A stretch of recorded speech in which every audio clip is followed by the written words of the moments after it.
we are we're streaming, so that's fun and super cool. Um, so in today's stream, I want to make a song, and I want every single synth sound to come from Zebra. So, that's the best way to get good at a synth, right? Is like actually, instead of just twisting knobs and having fun, it's actually trying to use it. Probably. That would probably be the way. Um, and furthermore, I wanna make more stuff in 17 tone equal temperament, so we are gonna do that. How fun, how cool. Do I already have 17 in here? I don't. So let's show and explore, and then let's find. I guess I'm gonna have to do a wee bit of work real quick just to make sure everything's set up properly. If we go 17 here. 17 divisions of an octave. Do I not have a tuning file? 17 tune. T-U-N. Did I not ever? Apparently not. Okay, that's odd. Okay, so in case you don't have a tuning file, you go to Sevish Scale Workshop. Sevish.com/scale workshop. Equal temperament. You hit 17, and then bam. You then can just click on this guy, and it generates a tuning file for you. And then this tuning file we need to put inside of the folder that Zebra 3 allows you to have tuning files in. So we put that here. And then now, go to microtune. Look at that, 17 right here. We can just enable this. And now we have this synth here. How fun.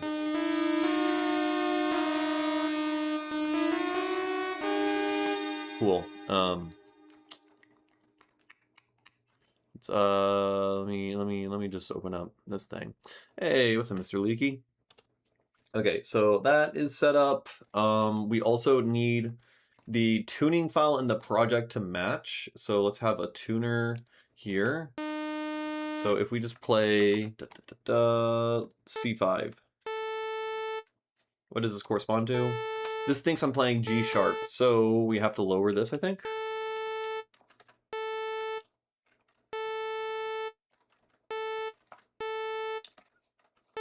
360, 359. 359 is basically dead on. Fuck it, that's fine.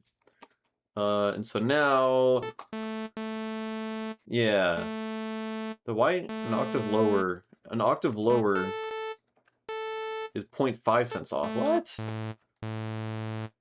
2 octaves down is 0.8 cents off. What? Is there drift? Why the? Okay, then 3 is also 0.8.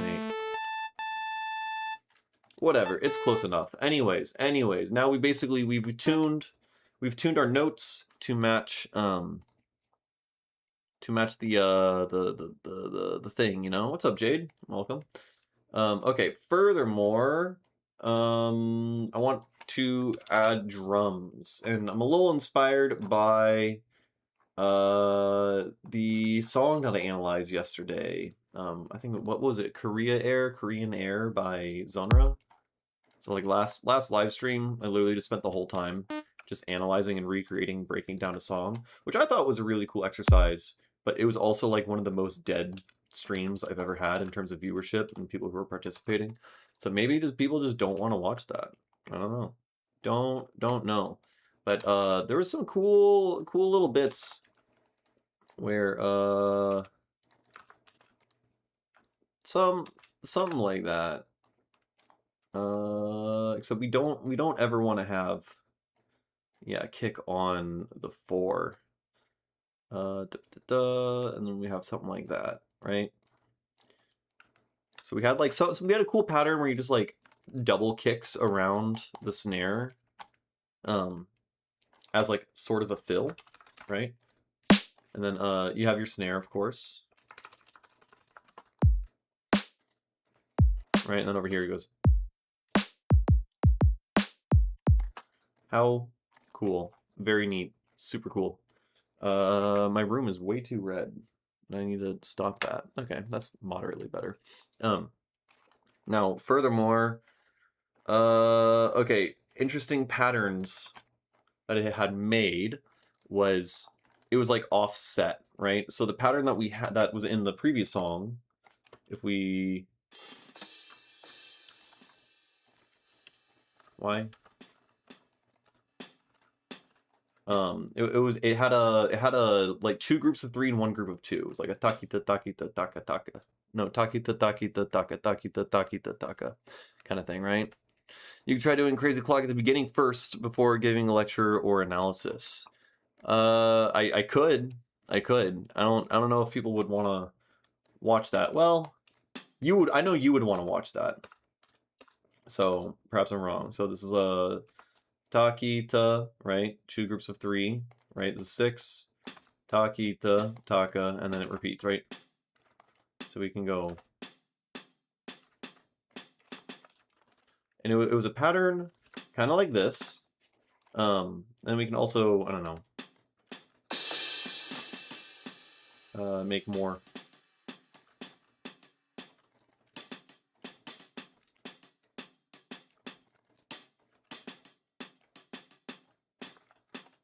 Something like that, right? What was really interesting is the way that this was actually placed in the song was it was shifted such that the actual downbeat occurred at a different point. So imagine that the downbeat is actually here. So we just like shift this whole thing right there and make it absolutely cursed, right? Something like that. And then I think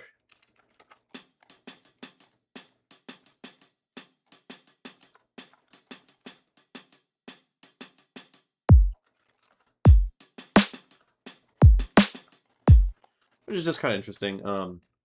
Crazy Clock, it's a microtonal ear trainer, and it's fucking absolute misery. And frankly, I don't think it's actually that useful for really learning or doing much.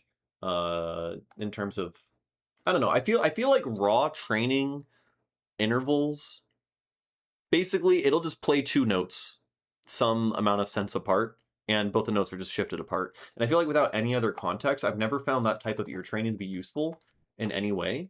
The only times I found ear training to be useful is like the using like Sonofield, which is the app from Max Conyi, where it's all done relative to a drone. Because if you ear train relative to a drone, then in actual musical context, you can ear train relative to the tonic, whichever the tonic is felt like, right? Let's use these. These are good.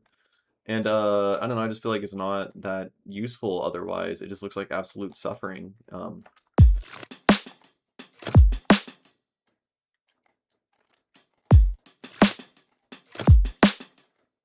then let's take that guy over.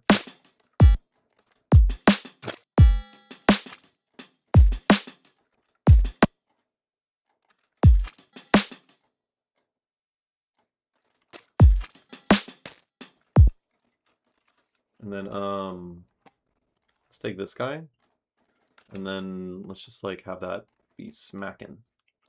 Just constantly, right? And then let's take an echo. So here's a cool little bit about echo. You can use echo to create a comb filter that's just randomly adjusting and evolving. So we can set the echo to be 50% dry wet at a short delay time, right? Which is going to add a comb filter, right? Right? But then you can add wobble, and then wobble will move around. But it's very good for the stream. I see you agree, but it is good for the stream. It is necessary. I struggle with Sonofield sometimes. I can't fucking train my ear to detect microtonal shit. For what I've heard is like when you try to like learn microtonal intervals, then it makes normal intervals easier, I guess, which like makes sense because you're like training, you know, it's like training with heavy weights and then taking the weights off or something. But ear training is just like it's just doing thing for a long time, really. I don't know. I ear trained somewhat regularly using an app called Complete Ear Trainer, which did random intervals, right, which weren't relative to a drone at all, which is I find really difficult and a bit harder to relate. Though I got like okay at that. and then it also does like chords and stuff. And then so I already had some experience before I did Sonofield, and I'm decent at interval recognition relative to a drone. I'm pretty good at that. When it comes to actually relating intervals to the tonic of a song, can be a lot more difficult when the tonic is like harder to make out or kind of ambiguous.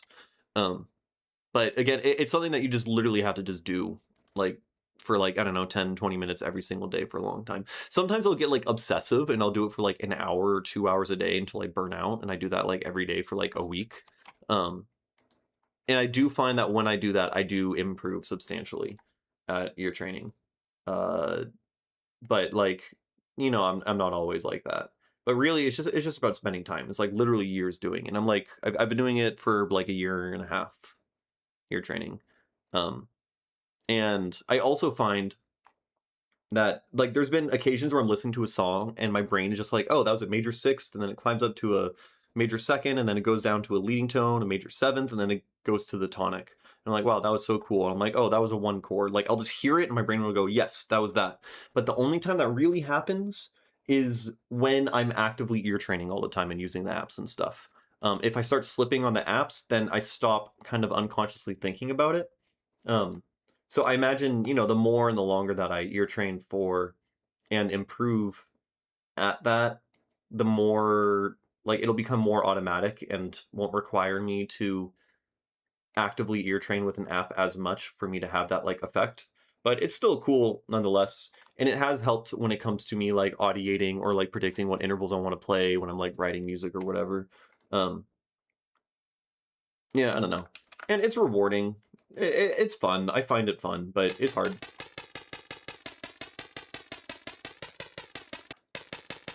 And then this guy, let's take one of these, and let's make you.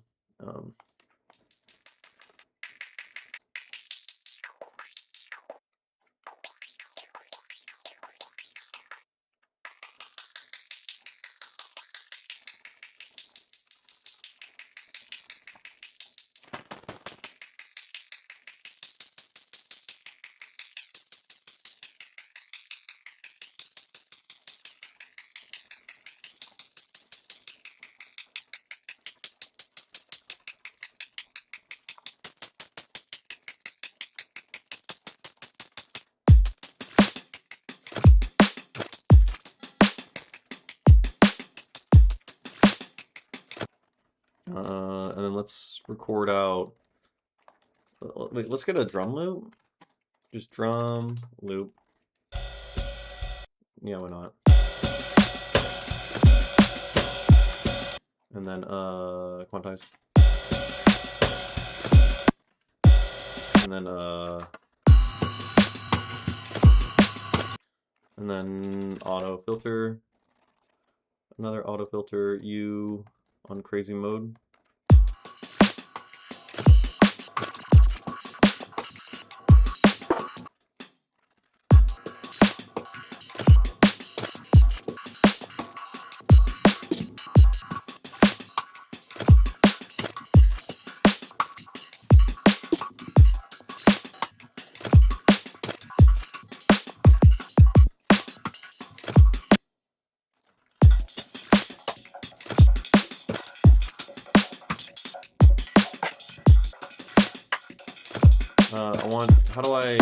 Where's the mouse place? There we go. By the way, if you listen to a power chord drone and a metronome all night while sleep, your brain gets massive. This too. That's actually the real test, the real way.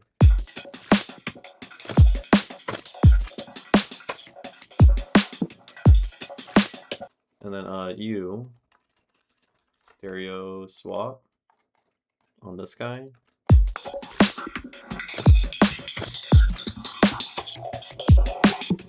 And then let's make you like that.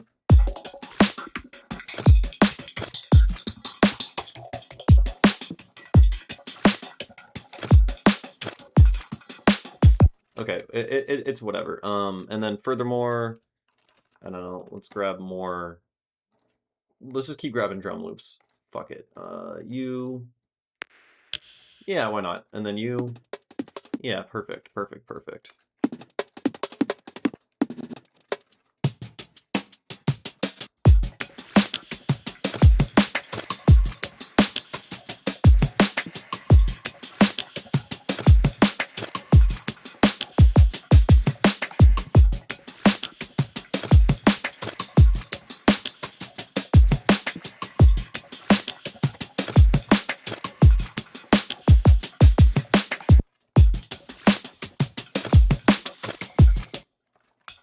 thing sucks. Yeah, let's just glitch it. Just all of this go up too.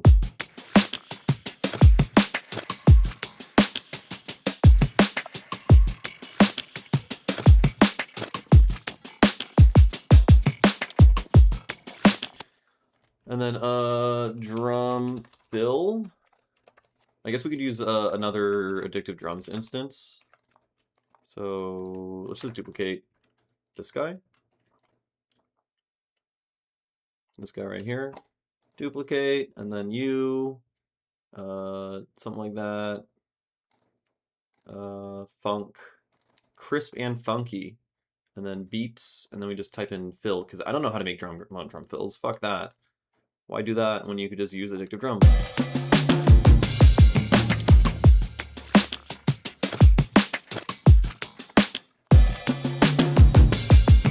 Let's turn off some of the reverb sends.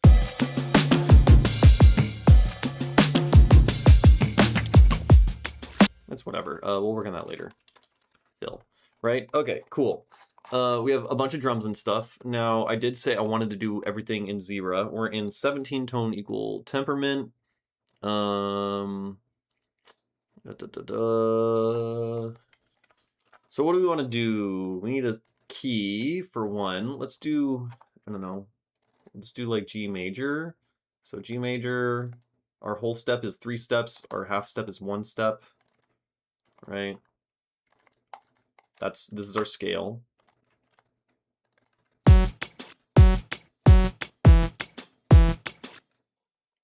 It's very low for G3.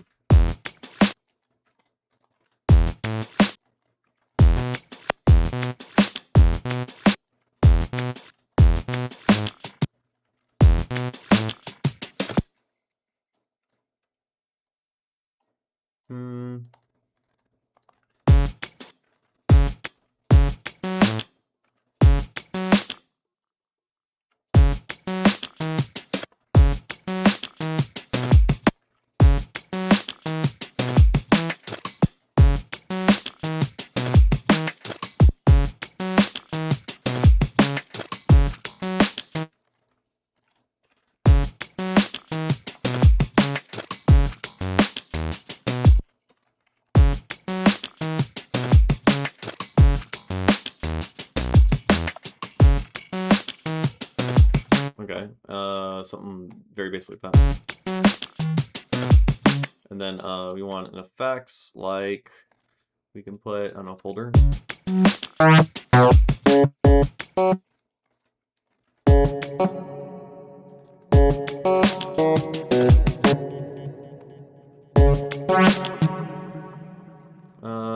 Maybe less crazy. Maybe less crazy to begin with. Just like downbeat. Just big downbeat with an E, right?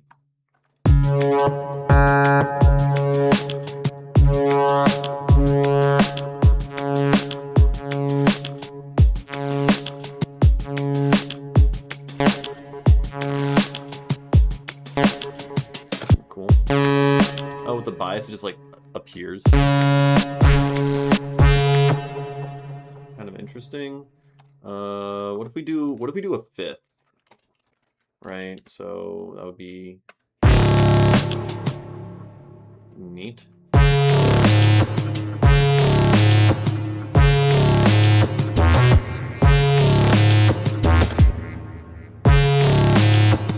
Yeah.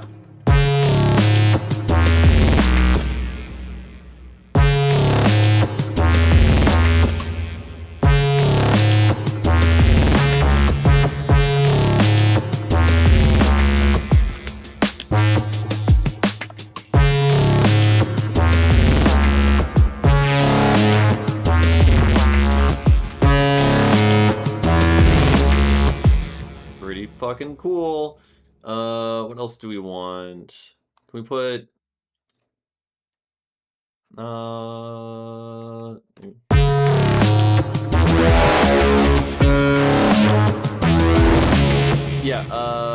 yeah, Zebra is fucking awesome. Extremely fun. kind of complicated and hurts brain to like figure out how it works, but I've had fun the entire time learning it.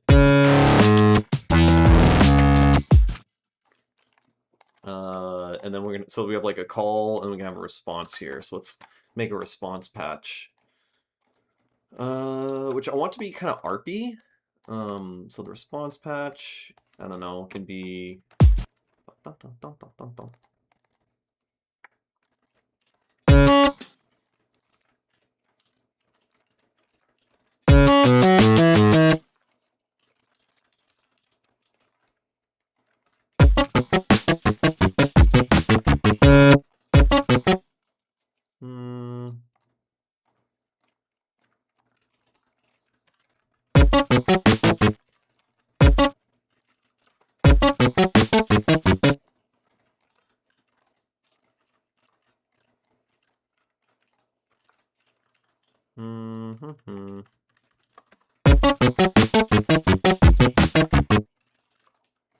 and then we'll make this less crazy.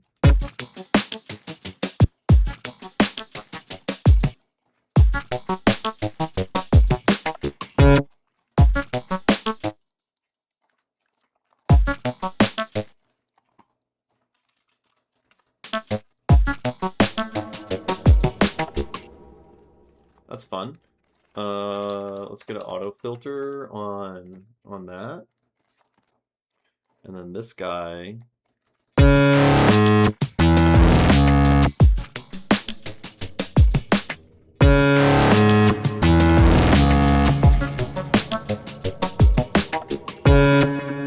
And then you.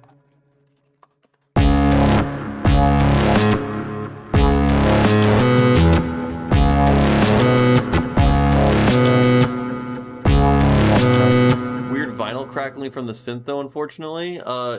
Is it not registered? You have to register it to the beta. I think it makes bad sounds if it's not registered because they're eventually going to charge you for it. They don't want piracy.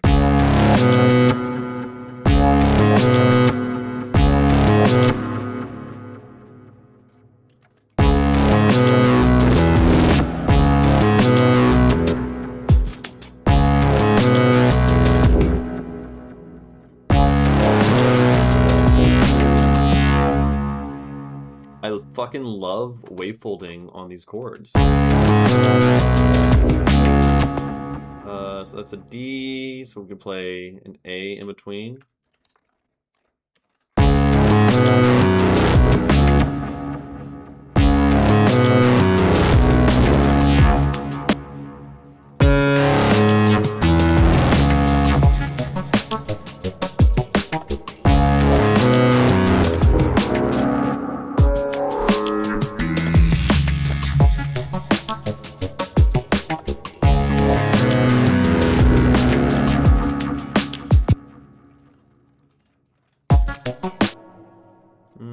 And then can we just reverse? Hello? Hello? Reverse.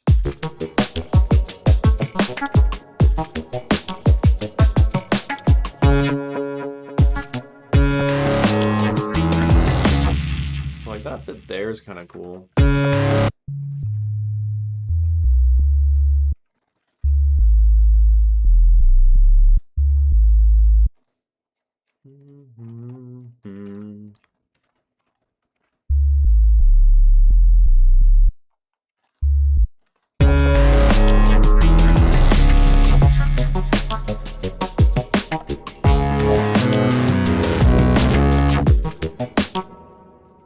And then maybe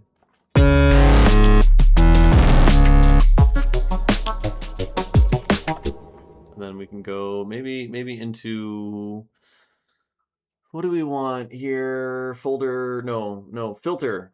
Filter? I don't know where it is. There we go. I guess this is going before the folder. Can I put a filter after this? I can. Cool. Can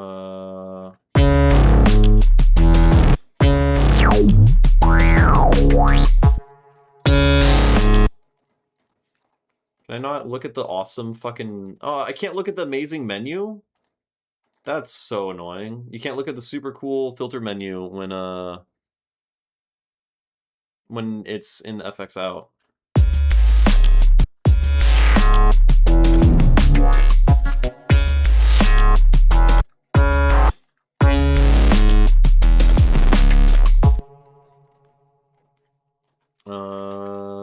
Anyways, here let's keep making stuff. Maybe we'll add this little call and response section later on. So we have this thing here, right? And we'll mute this. Now we want more zebra stuff. Let's make some pads of some sort.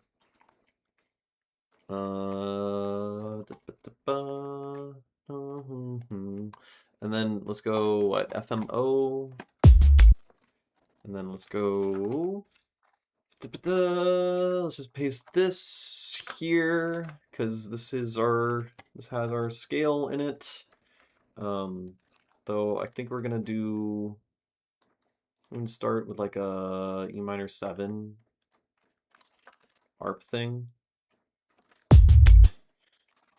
Zebra, please.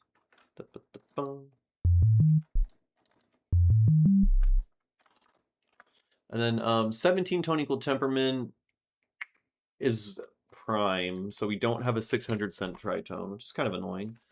That's okay. That's fine.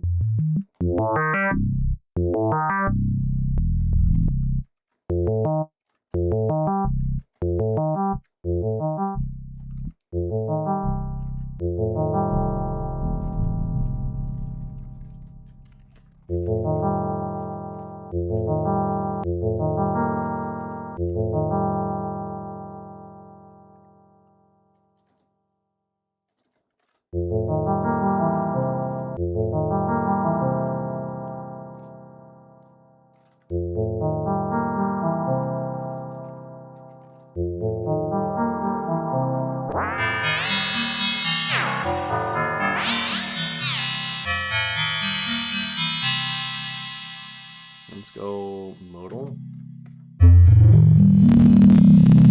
Whoa.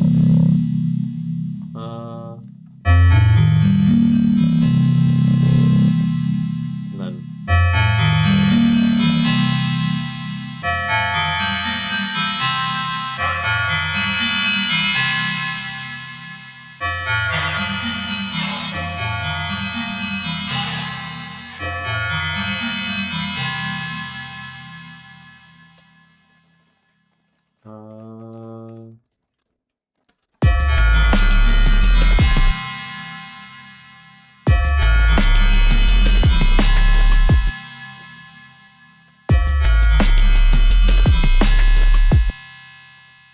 let's go.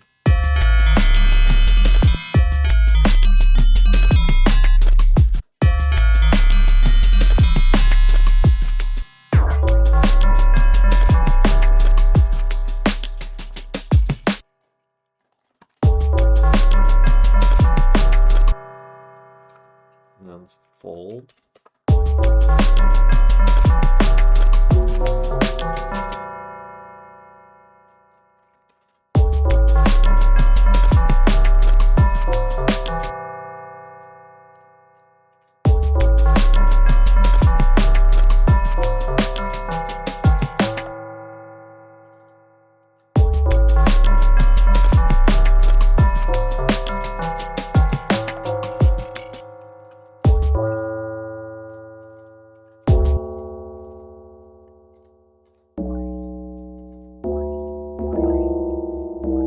What the fuck? Okay, when I play this whole thing out, it feels like D flat. A note outside of the scale is a tonic. I don't know, I'm tripping.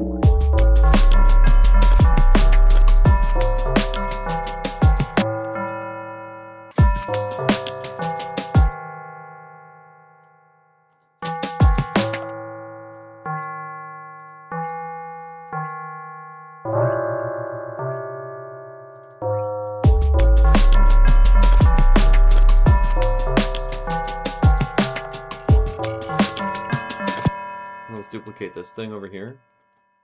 And then let's delete that. And then you. We'll make this a different patch.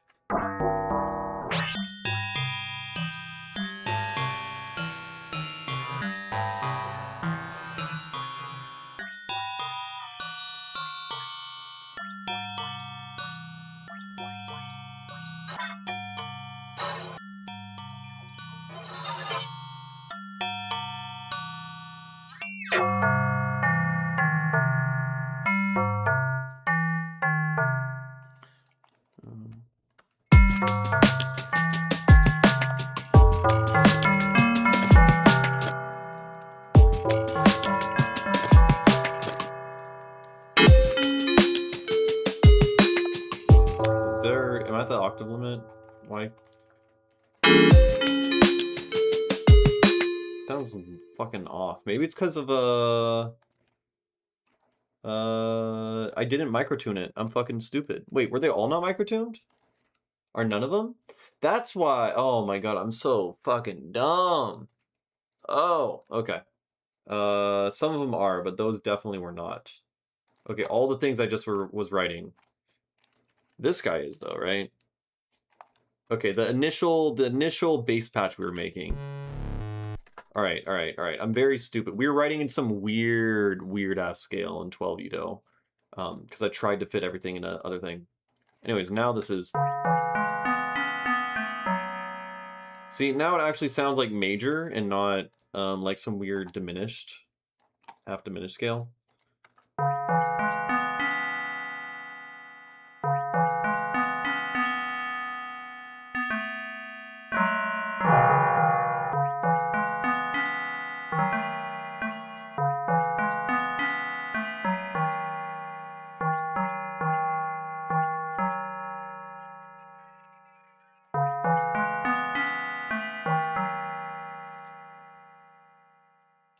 There's like someone trying to learn how to play a saxophone right next to my house. It's very distracting.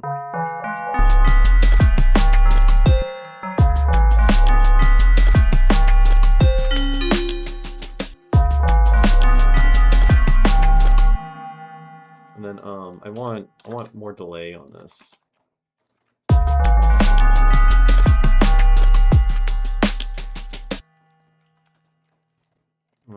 You also need to be microtuned. No, let's just. Oh my god, get out of the way. Get out.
Yeah, that's stupid.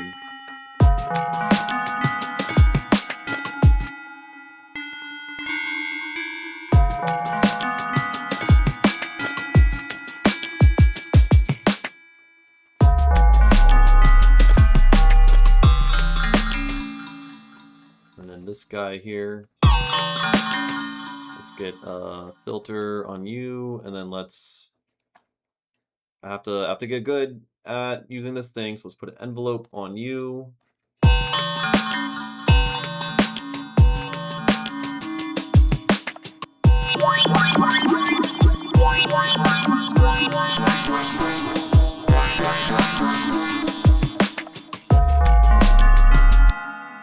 And then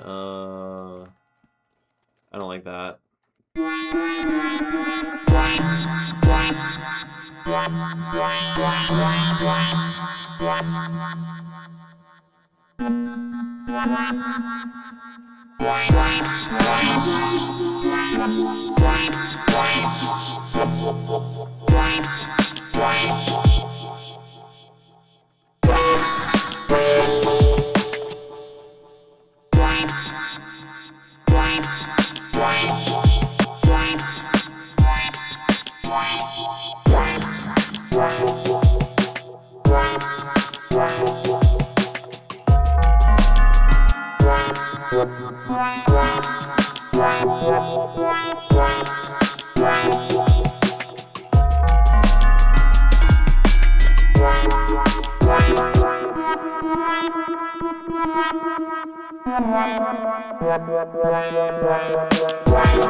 Let's offset this to be dotted.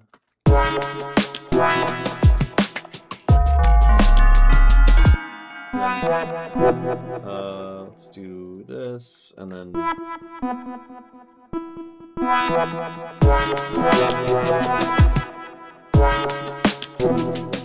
oh.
So that's kind of cool. And then here, let's take you.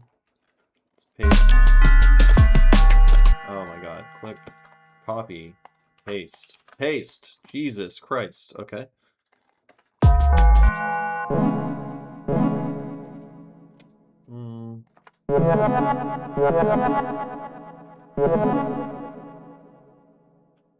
This. I want triplets. I do want triplets. So we'll take one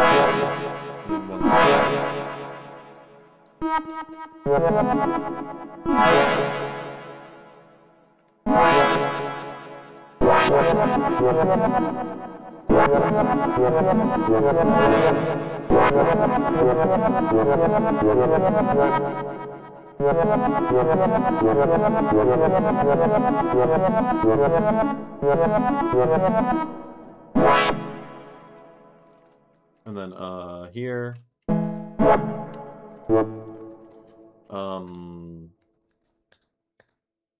I want this to be a 5-4 thing. How would be this is because this is like a 1 right now.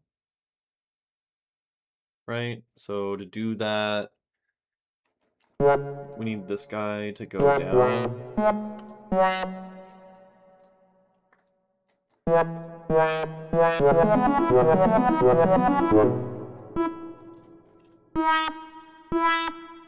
And then we need another scale above it.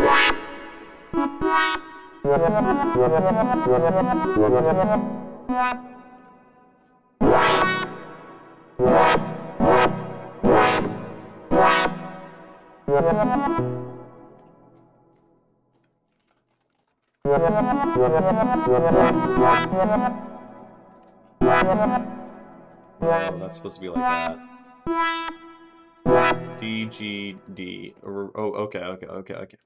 All right. I understand. E.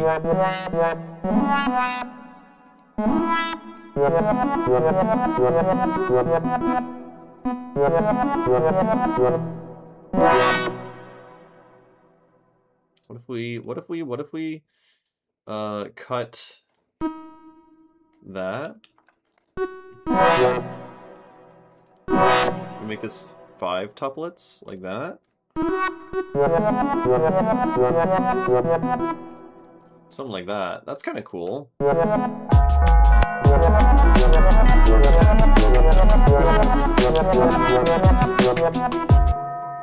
That's kind of cool. We need this more plucky though, I think. Maybe.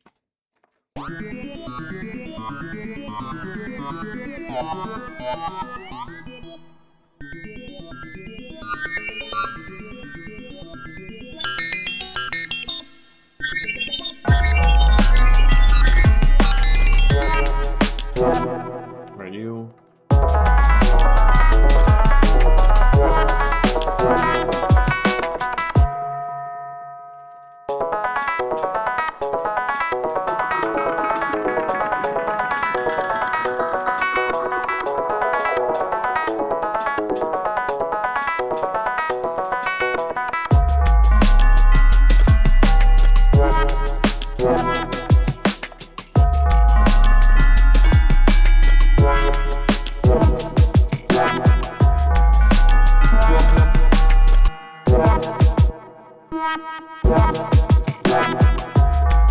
I do like that bit. Okay, the ARP thing is stupid, come to think of it, but I do just like the general sound and timbre of this thing. What's up, Dodazil?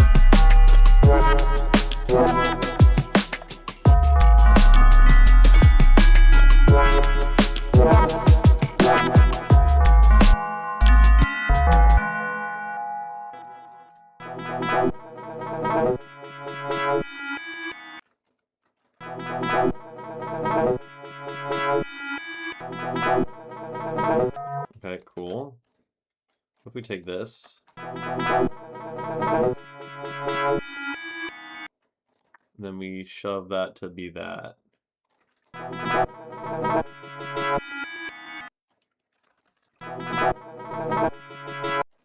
Except I want the lengths to be better.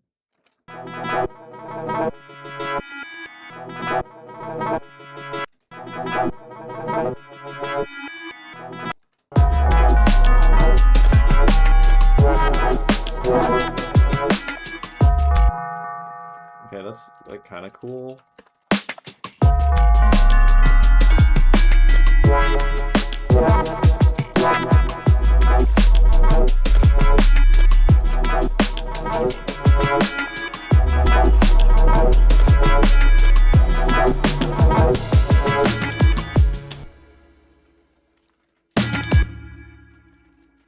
Oh, no, stop. Okay, the zebra popping up every time I click on a tab is so annoying.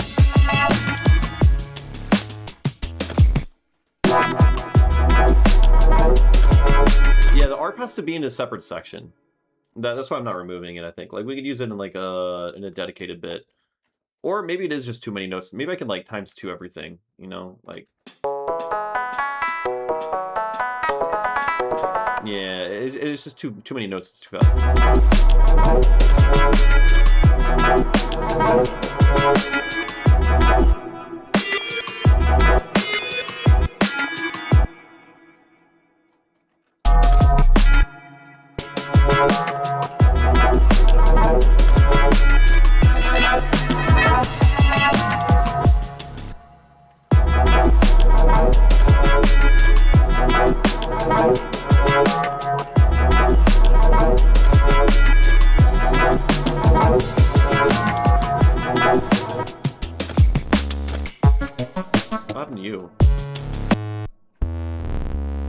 Didn't you used to sound way the fuck better? What happened to you, man?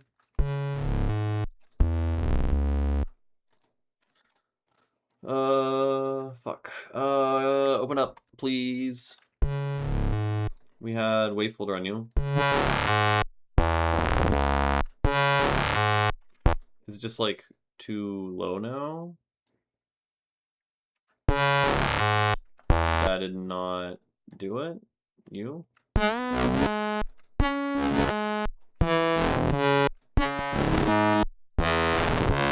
You sounded way fucking better earlier. Am I stupid or...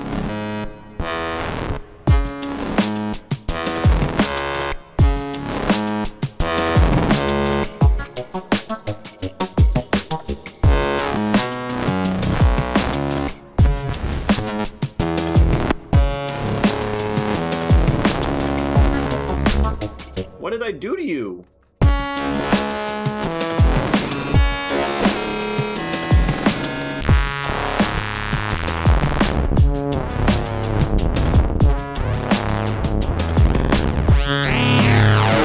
Oh, I see.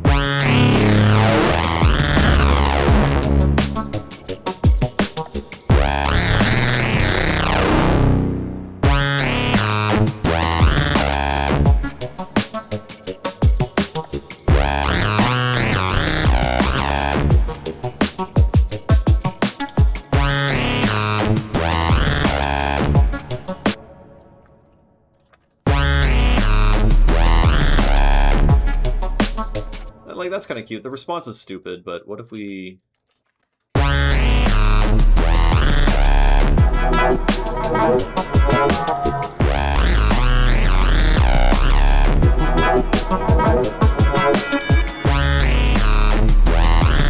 Right, there's kind of an idea there. There's kind of something. Oh.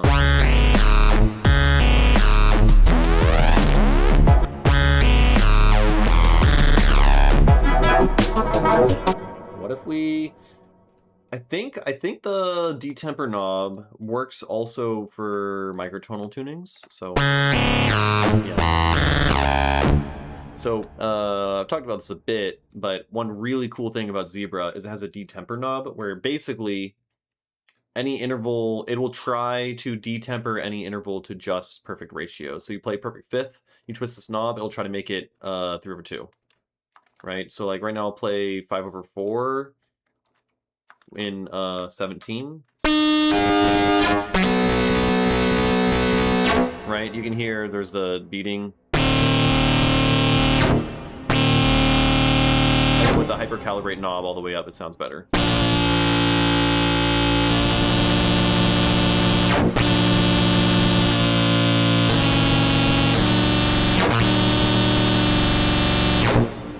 It's just pretty nuts. So now when these notes overlay each other with the high release, right, they're going to be tuned together a bit better, so that when it goes into the wave folder, the inharmonic distortion is no longer inharmonic because we are not tempering anything anymore. Now it's just going to be good, right?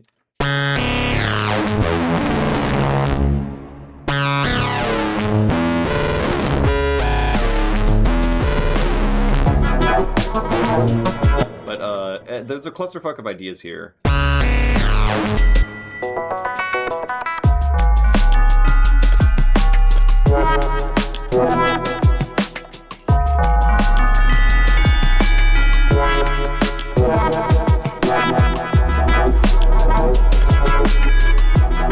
Yeah, this is a cool idea here. So like obviously we would probably move all this shit over here. Let's just copy this back over here, delete that.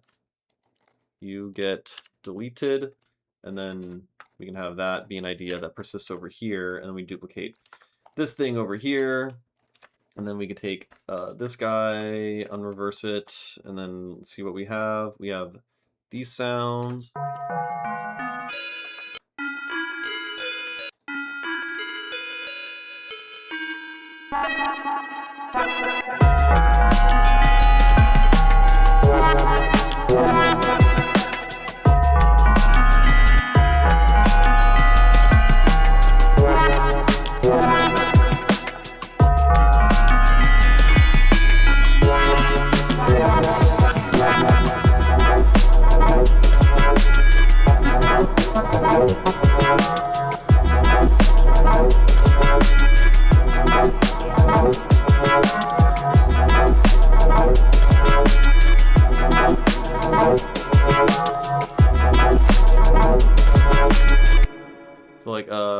add more layers in this section, so I'll probably take all of this, duplicate this, up an octave, add OTT, add auto filter on this guy.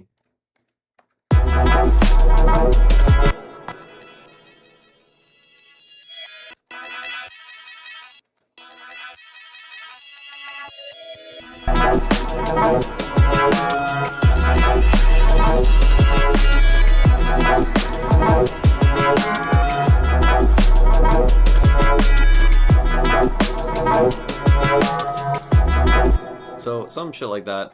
We need more percussion and stuff. Maybe we can make percussion out of these sounds, right? So hear me out. Let's take this, set this to beats mode, put it on transient 16. And then let's, I don't know, OTT.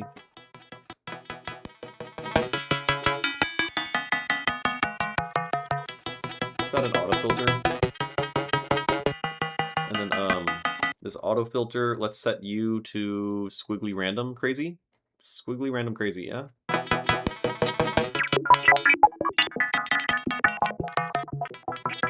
And then let's duplicate this, and then let's bounce this track in place.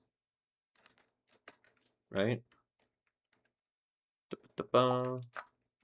And then you go there. And then you will be like, I'm sorry, you'll go be like, that was not as cool as I expected. Wait, let's unfold this. Some shit like that. And, oh, and you're supposed to be on slice. That was not nearly as cool as I wanted.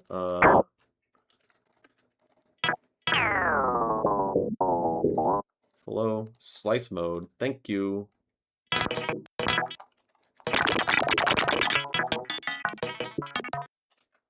Some shit like that. And then, I don't know, there's certain sections we could be like, bam, super fast.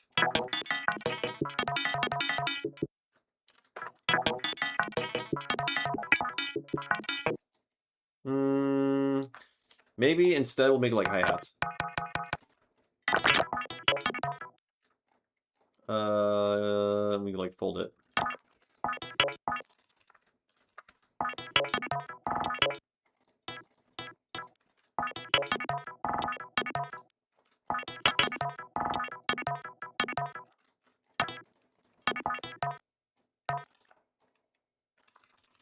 What's up, Clark?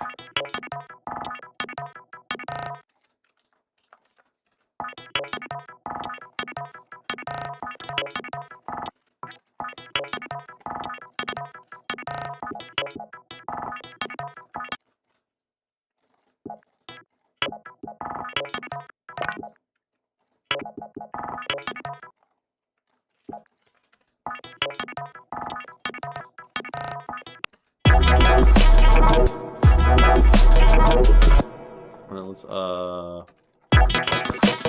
shut the fuck up.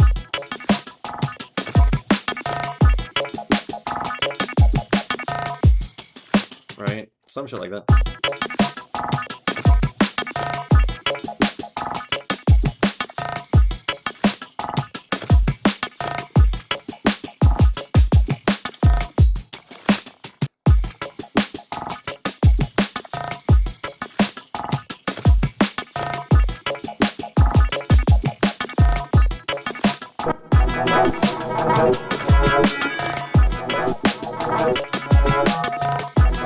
Yeah, it's too techy. It's too fast to meld with this section. It doesn't really work there.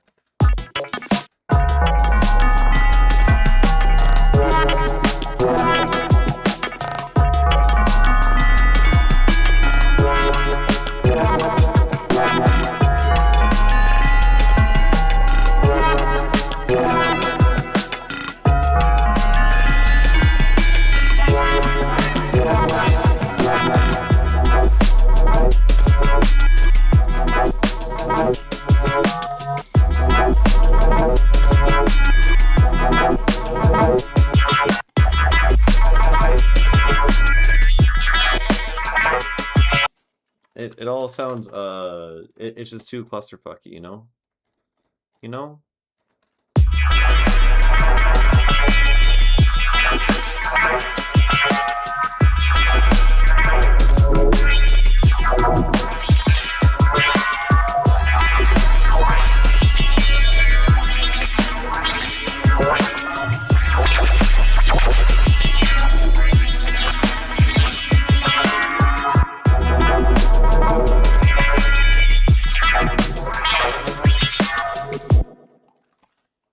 So we can like, maybe we can bend this format thing.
Sub is blown the fuck out.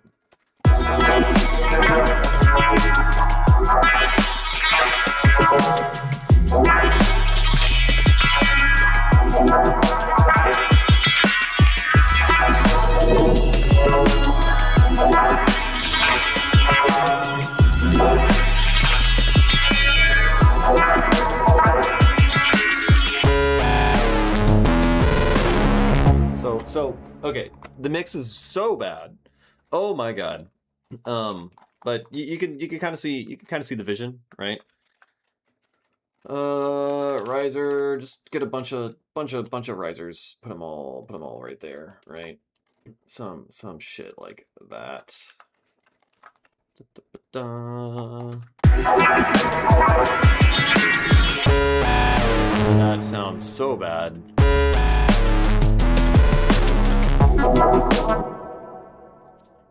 This beat makes a hybrid sativa. Oh, I read that as salvia, and I was like, are you smoking fucking salvia to the stream? Dropping acid and smoking salvia to YouTube live streams would be crazy. Turn down the synth, you say?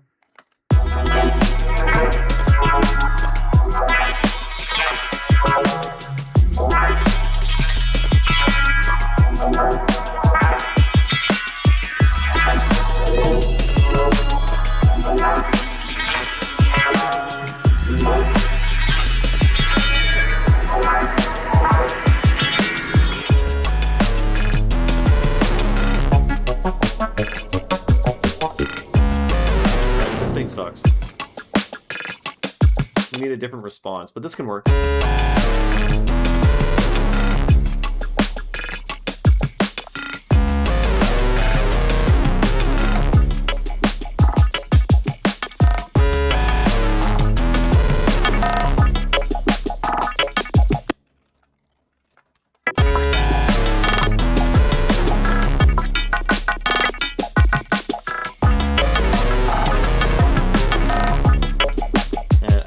I don't like that. All right, we need a different response. We can continue just like glitching these things endlessly, right? Right, that guy's kind of fun. What if we slow it down?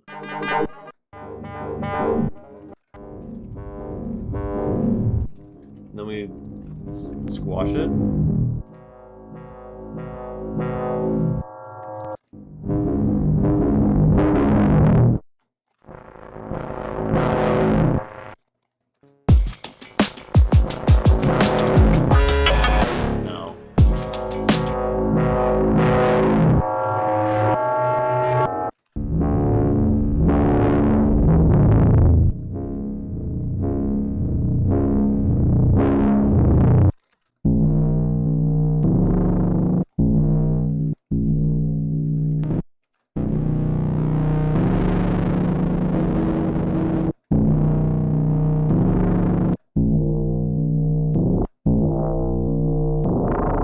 what's up, Hoopla? Yeah, that bit sucks.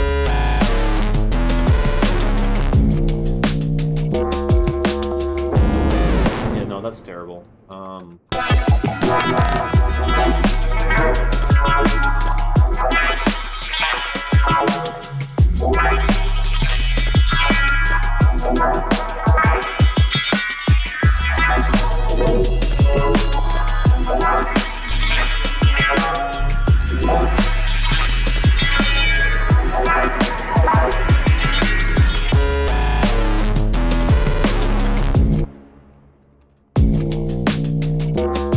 Yeah, that's not gonna work. Maybe let's record out this sound.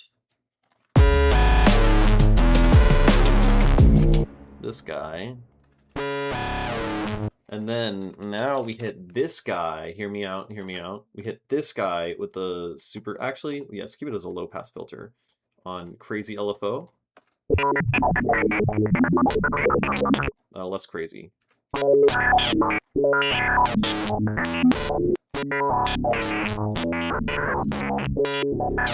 And then maybe even less crazy. Right? And then now we bounce this guy in place. EQ, I'm not concerned about mixing right now. I'm concerned about just making an idea that doesn't make my ears bleed. So I'll worry about actually like mixing everything to sound decent once we have passable ideas.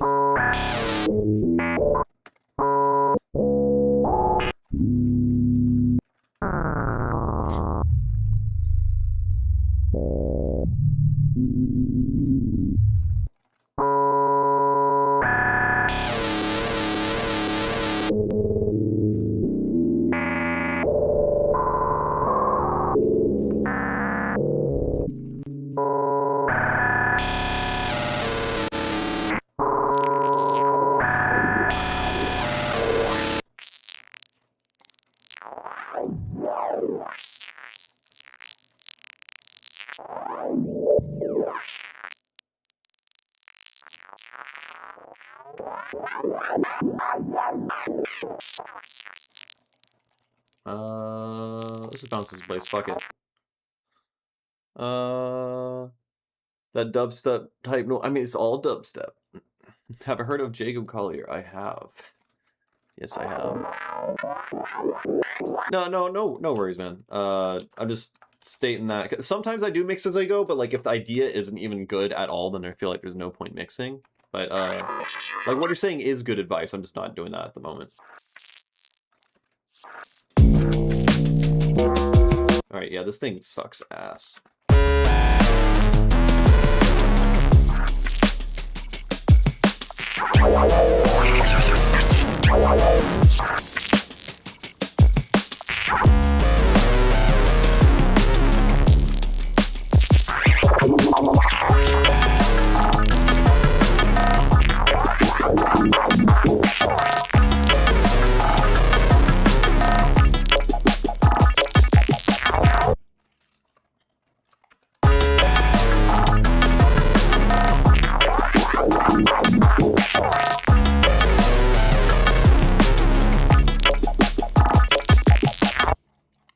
More hoopla drums. You know what? You're right. I didn't use any hoopla drums in the song yet, I don't think.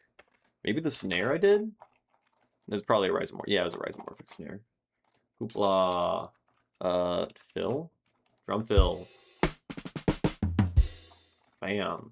Just go bop. That is not... Oh, here, this one's at 85.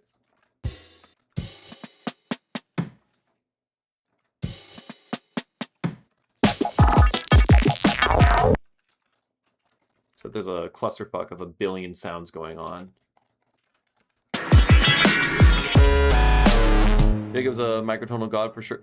He doesn't really do anything microtonal. He's like, on occasion, he's like, oh my god, I justly intonated that major third, and so now the whole song shifted slightly. It's not, I mean, he's good. He's good, but he's not really exploring microtonality to any real degree other than like occasionally, from what I remember, and I'm not a Jacob Collier fan, I do respect him. I know a lot of people are like haters for whatever reason, just because they're like jealous. But he doesn't really like actually innovate or explore novel temperaments or tunings. He more so just I don't know, has good pitch and like will exploit comma pumps on occasion or play with intonation or whatever. But then he has pushed the boundaries. All good, bro. I'm subscribed to you. It must have been a one-off video. I subscribed because I can't wait. Because I can't remember you. However, I've seen your live stream now, so I'm gonna try to improvise. Okay, gotcha. Not a fan. Wait. Okay, hold on. Oh, there's like 6 people talking at the same time. Yeah, no. I think everyone's opinion is Jacob Collier is good, but they don't like it. Like, I don't know. I've heard that take like 100 times more than I've seen anyone say that they actually like him or dislike him. Everyone just thinks he does too much, which I think is true, but I think his music also has a place because it does a unique thing. So I don't know, people are like, oh my god, he needs to just like chill out and make it more simple so that I can enjoy the song. Well, then it wouldn't be Jacob Collier music, you know? He has a style and it is like a sound that he does and goes for, and if you don't like it, then fuck off, you know? Like that's respectable, I think. I think it's respectable to not like it or whatever, but I don't know, people hate on him, I think, because he's very popular, frankly. But that being said, yeah, the microtonal, the guise he has as like a microtonal god or whatever is definitely, I think, not true. He does play around with it because he's super talented and knows a bunch of like theory and has great, has a great ear. And so, of course, he's going to play around with like harmonic sevenths and stuff. But yeah. Okay, let me look back in the chat. I have to open a different thing because there's too much shit. Oh, Hoopla was 20 minutes behind. Oh, yeah, I was like, okay, this is a weird time to do drum fills, but sure, I'll just do it. Dozil is trolling as per usual. He's pushing the boundaries, not a fan. His Norwegian Woods legit gives me chills. I've seen some cool live performances of his that I thought was really neat. Mostly all of his actual like recorded songs I don't care much for. But I've seen some songs where he's just like improvising and just like singing and like interacting with the crowd, and it's really cool. Yeah. But I don't really listen to live instrumental music to begin with, so it's already not like my genre or whatever. Yeah, I wouldn't say his voice is lifeless. It sounds fake. It's like no one sounds like that. That's not a voice. So I guess I get what you mean. Yeah. Well, like what? Why are you doing that to your voice, man? That ain't it. But it sounds all right, I guess. I don't know.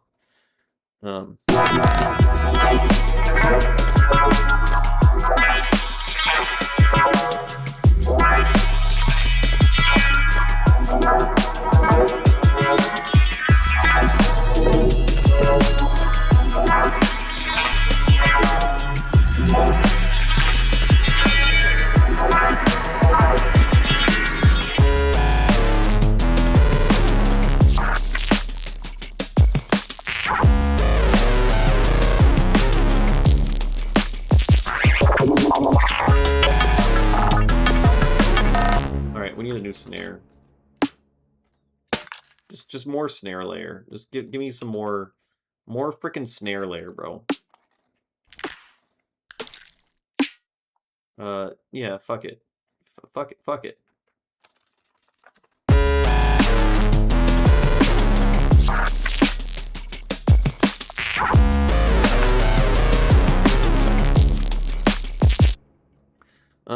Can you make hip hop or rap type beats? No. I mean, I can. I don't want to though, because it's generally boring. I mean, I could put hi-hats and make a loop or whatever. I used to do that when I started out production, but I mostly just do whatever the fuck this is. What DAW is this? This is Ableton Live 12.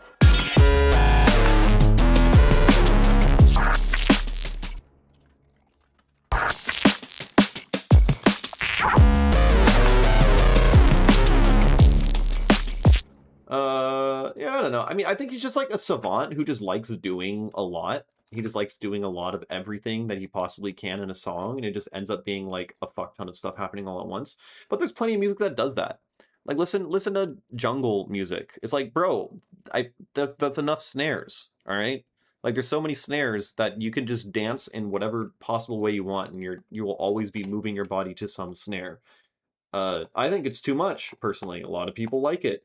It makes sense. It works. There's a lot of IDM that's like really busy, or like hardcore music, or shit moving at like 200 BPM. Zonra is the shit. That whole album that I was doing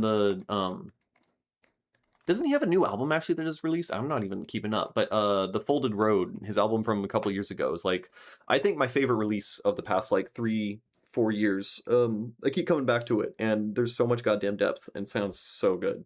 And his mixing style in that album is also really unique. It's very like low mid heavy, and just has a lot of depth and just sounds really really fucking nice.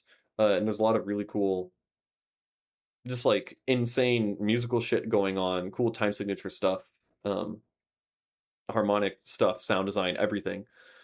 Zonra, yeah, last live stream, I just like broke down one of his songs for like 2 hours, but Zonra, this album in particular, I really, really like. All of his music is exceptionally well done and is super impressive. Not all of it moves me, but I'm impressed and I respect all of it, you know? Like sometimes there's a song that I just don't like because I just dislike the color of it, just entirely on a vibes based thing, but he's always doing something really interesting, which is what I respect most about music. And that's something I think you ought to do the most.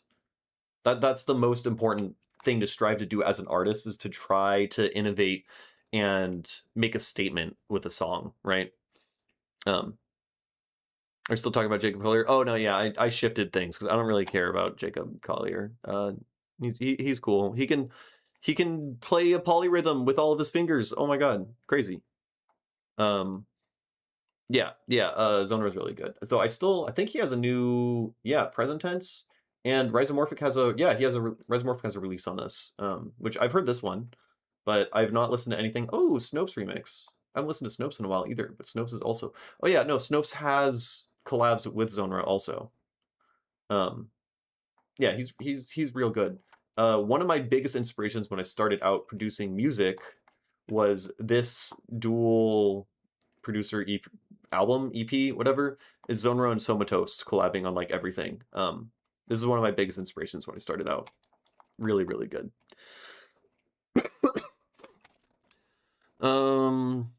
Yeah. Okay, I don't even know what am I doing? Okay, this bit we need. What do we need? Let's take this guy. And then glitch.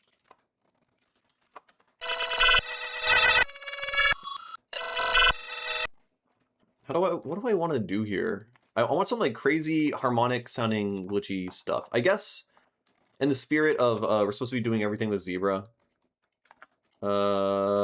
Let's make another zebra patch. Zebra 3.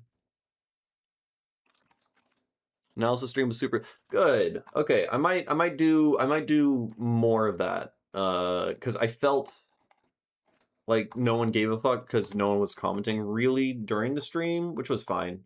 But I also shouldn't care about what the stream viewers think, because I'm supposed to be streaming is just a supplemental thing to me making music, and so I should really not give a shit about what any of you think.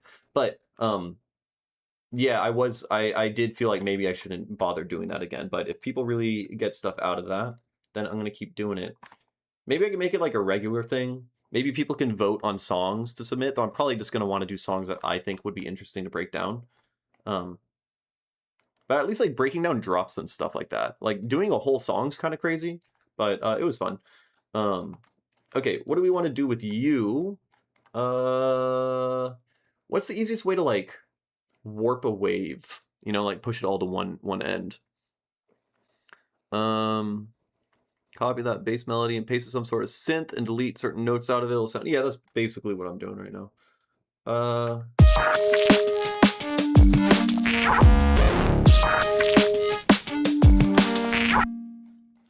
I mean, that already sounds kind of cool.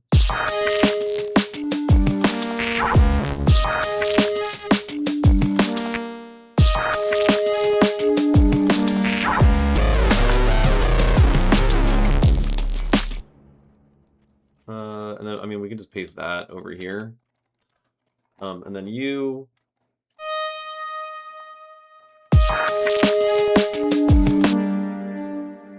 Oh, you're on 12. This one's in 12 Edo. That's why it sounds fucking dissonant and shit. There we go.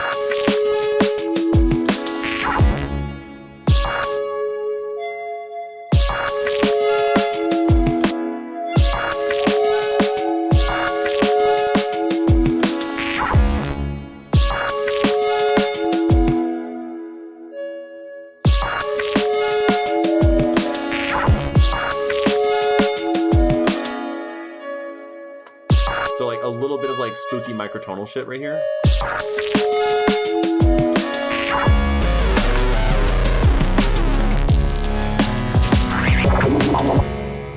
Right, so paste this thing.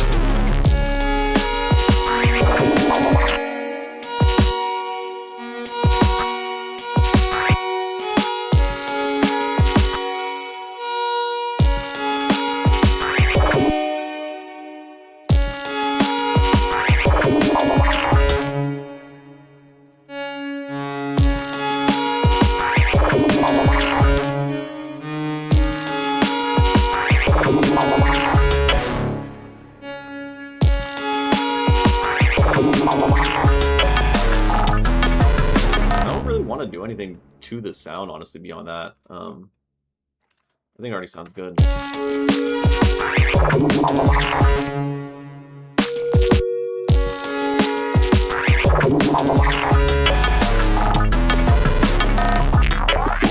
And then we can hit this FX out also with distortion.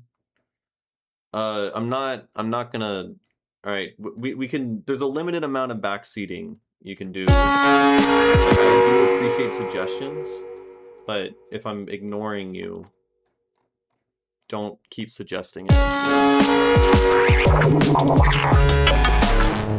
Let's distort this over here.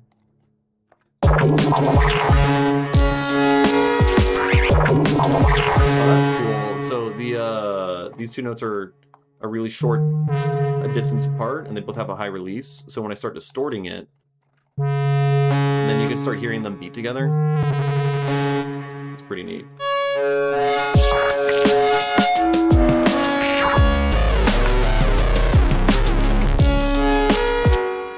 Let's get wider. Go EQ 8.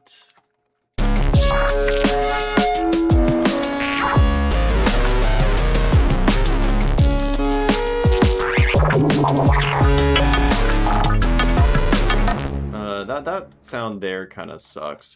Something else I want to try to go back to using was I had some cool plucky chord dudes. Except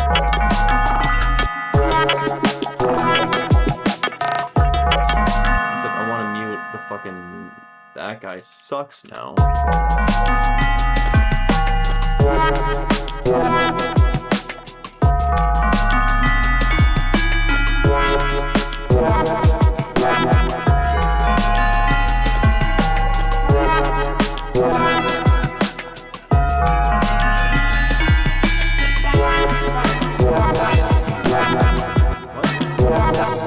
Mute that. Okay.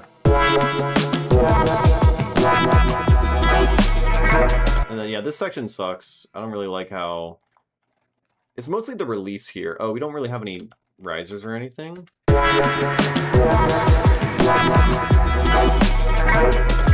And then this thing is, it's mostly the vocoder. I have a vocoder on it, and it's doing crazy formant shifting stuff, but that really removes all the body and the low mids from the sound.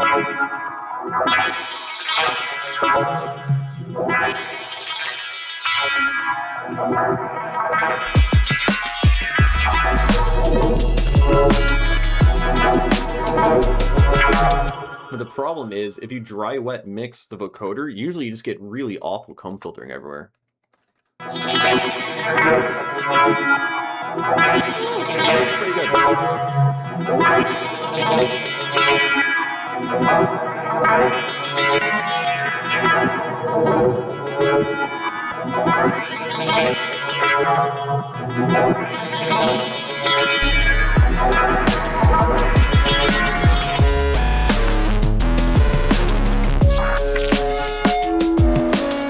That bit does kind of suck, come to think of it.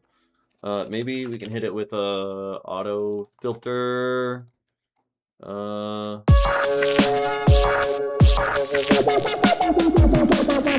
mean, that just works, man.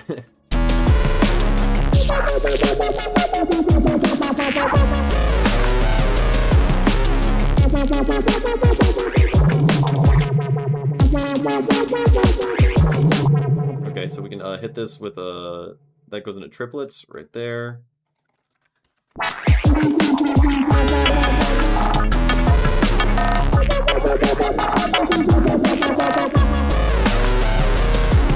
Maybe we make this additive. How does the additive thing work again? I think additive's like some shit like this. Oh, but we're warping it the whole time, right?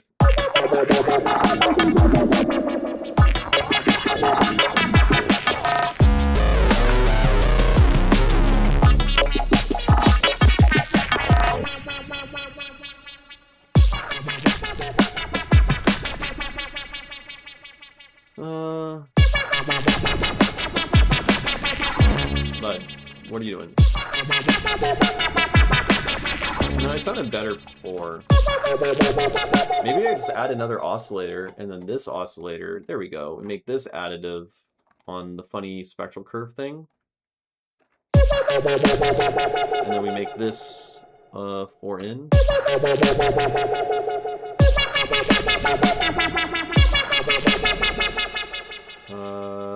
Spectral modifier, expansion. Oh, this is the one, right? Very weird.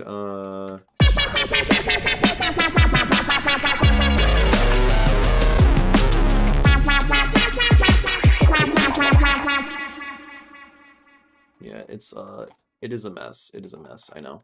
Okay, what if we put all of these groups in one bigger group, and then we just put bloom on the entire group, and then pray that and then just put bloom on the master, because I just want things to start sounding better, frankly. Smiley curve.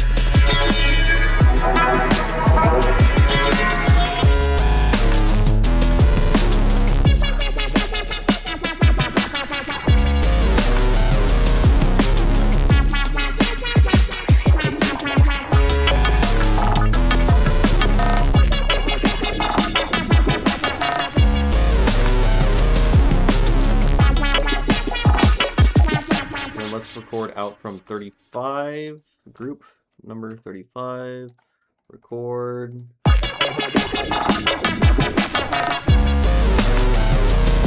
And then this bit here.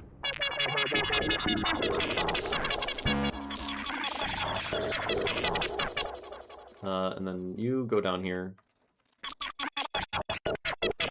I like that.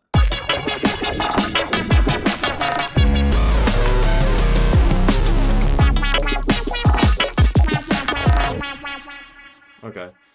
And then we have...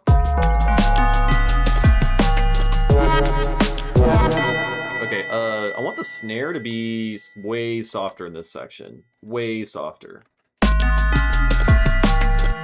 Right? So, ba-ba-da-ba. Let's just no splash, no splashy in this section. You know, just something like that.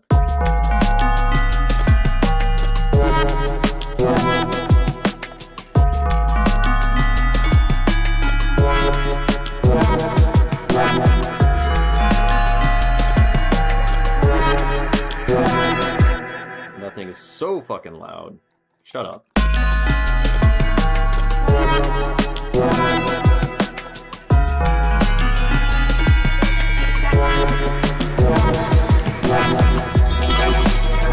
Yeah, and then this sucks. So, okay, here's an idea. What if we put this, because this section feels like a B section. It feels like something that should come, this is like the 1.2.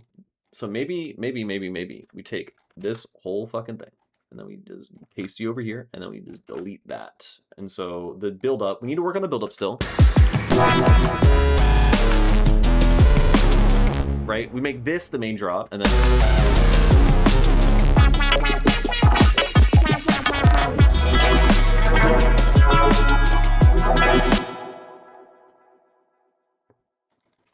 kind of works.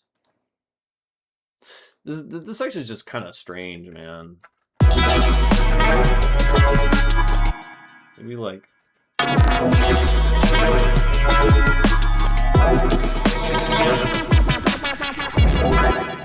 or this is like even the 1.3, right? We duplicate this whole thing over, and then we duplicate this section, and so now we have an extended, you know, so this is 1.2, this is 1.1, this will be like, this will have our build up and shit, and then here will be 2.1 or something, a larger switch up. So this section goes hard, right? Variation on the go hard section,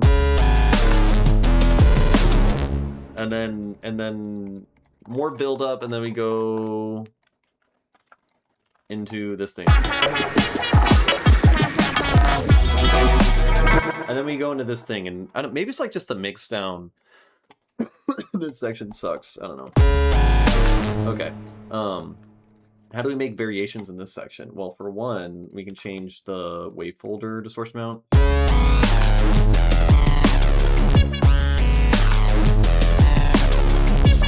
then, what the fuck? Zebra, please. And then what do we do with the zebra? We have to add something else in here. We can turn on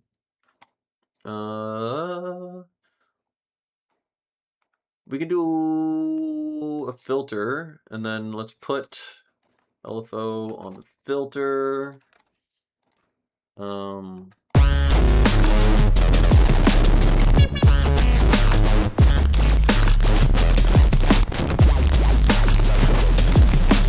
Damn, that really gets fucked up by the wave folder.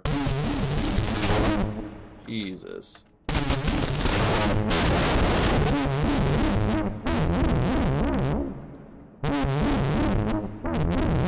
Maybe it's like, maybe new patch. Maybe new patch and layer it, honestly, because the wave folder does so much that any fucking around with it is gonna absolutely ruin it. So I don't know.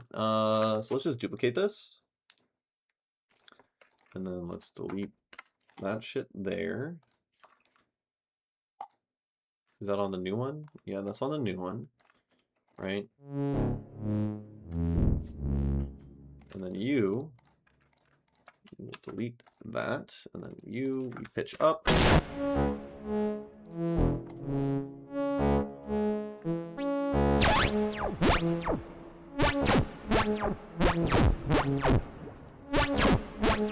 Hello? The fuck? Right, okay, there's a filter at the end of this, and that's also causing distortion. Another thing we can do, we can add an oscillator here, and then this guy can take in B from lane 2, and so this oscillator the FM, filter FM is now coming from oscillator 2. We can tune it down.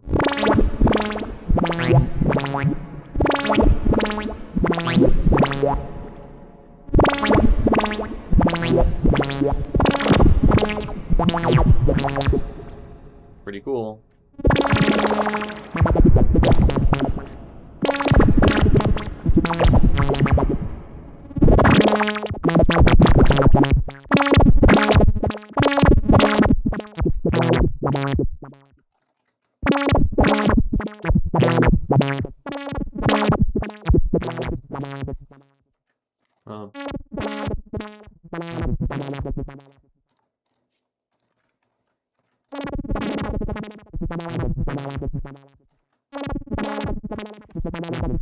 Wait, let's go back to this one.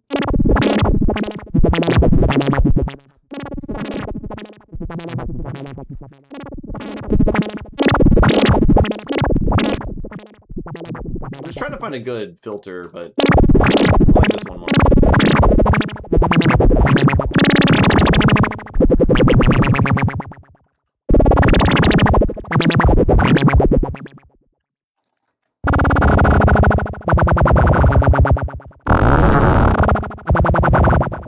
I want to pitch this second one down more. Key follow. We want this to be in source from pitch 2.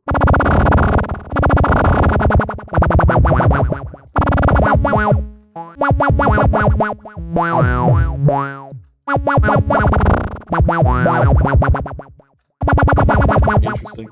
Okay.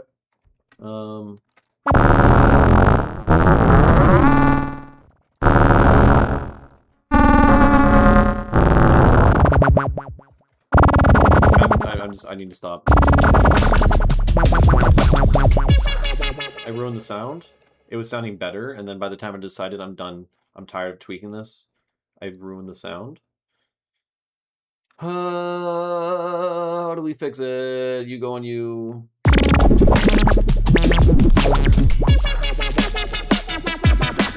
Cool. And then let's put I needed to learn more about the effects here. We have, what is burn? The fuck is this? Okay.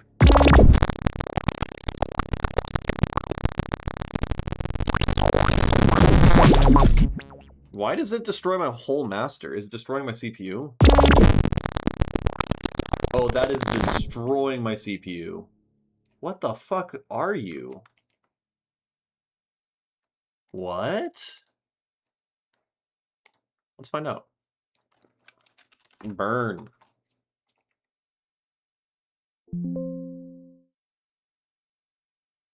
Burn? It's called burn. What the fuck is this? Which headphone is best for mixing or mastering? ATH M40X or I used did I use M40 or M50? I think I used ATH M50X for like my first like 5 years, and then I switched to Sennheiser HD600, which are open back headphones, and that's what I'm using right now. And I highly recommend these. I spent like a month straight researching headphones and headphone specs and, you know, frequency response curves and impedance and shit to try to figure out what's like the best one. And pretty much I can pretty solidly recommend Sennheiser 600 HD. Yeah, I mean, I'm wondering if this... Oh, it's literally called a CPU burner. That's fucking cool. Oh, and these are different algorithms for destroying your CPU. So if you want to record out of your... I mean, I guess, what would I have to record out of? Because I think if I record out of my master, it's not going to make it... I've never seen this before. CPU burn... What the... Why is this not in the guide? I'm guessing when it says primes, it's doing some algorithm to calculate primes, which is extremely, like prime numbers, which is extremely CPU intensive and destroys everything. Right? And then these are, I don't know, different.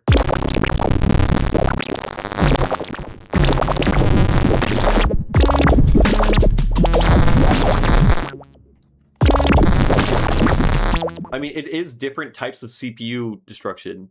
Yeah, right? I've never seen this in my life.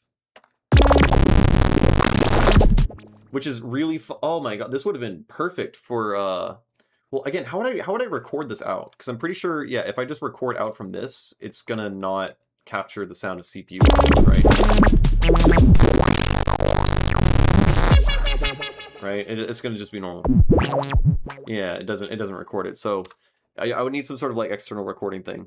Yeah, no, this is perfect because I literally have a song where I emulated CPU overload using like a utility and shit. Utility and Redux and just like randomization and stuff. But yeah, this guy. Over here.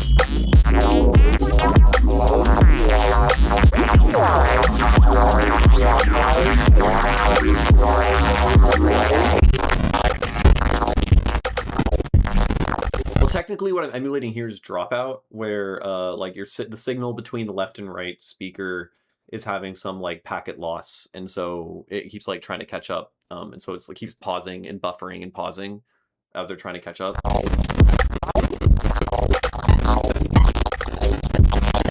Which is like well, actually technically I think they're the same thing. I think CPU overload causes dropout. I guess the thing I was going for in that is like dropout between like Bluetooth speakers, because I was trying to emulate the sound of I was wearing AirPods listening to a song, and like the signal sucked at some point. And then you started getting buffering and dropout, and it sounded just like that. Yes, gimbal burn it all.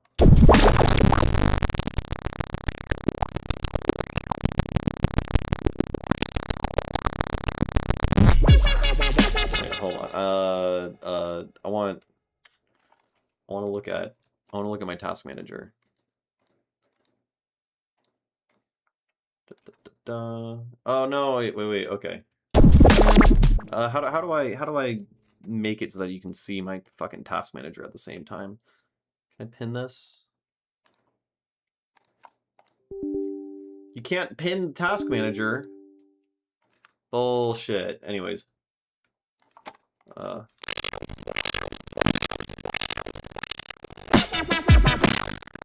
It's actually not changing my CPU at all. That was when I was twisting the knob. Weird. I guess it's just all like done. It's a I don't know. I don't know how it works. Anyways, that's cool. I wonder if there's any effects that what's up, Exon? I wonder if there's any effects that depend on CPU time, like start bugging out and sound weird if you start getting dropout, if your CPU starts going all crazy, right? Like I'm just thinking about how like old video games and shit are like dependent on like frame rate or something, you know, like old, like if you emulate old games and you're playing on a higher frame rate, then suddenly everything starts moving faster because literally they timed frames to like physics and shit. You know, maybe there's some effects that like you could purposefully overload. But I don't know why there's nothing for CPU burn. I guess this would be in effects out. Effects grid.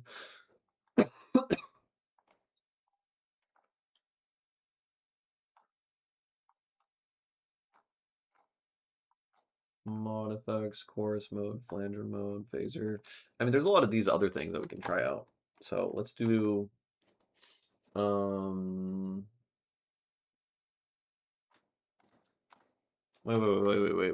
Where how do you get flanger phaser? This is all part of mod FX. Modulation effects is 3 delay based types. Okay, that's a mod effects. This is your so mod effects is chorus, flanger, and phaser. Ableton also has CPU overload emulator in the test tone section of the preferences. Maybe it works like that. Yeah, that would make sense. Yeah.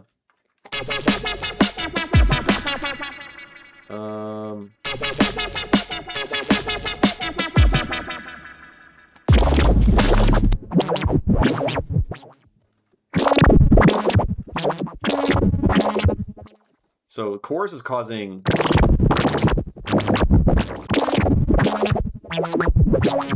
It's causing repitching and stuff.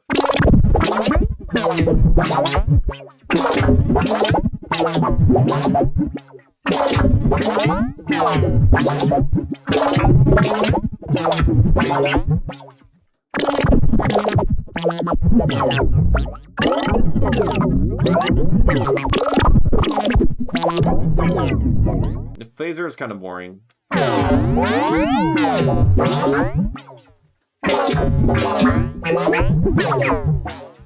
I think the flanger sounds really cool.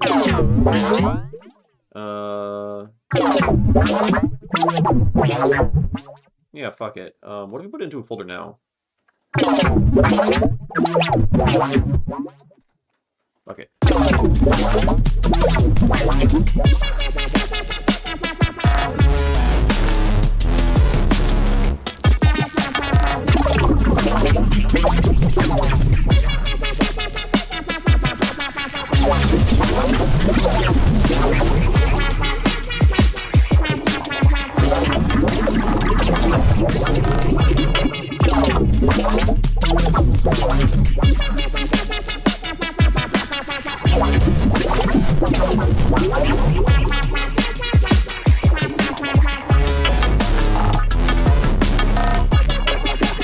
Here, let's record the crazy thing.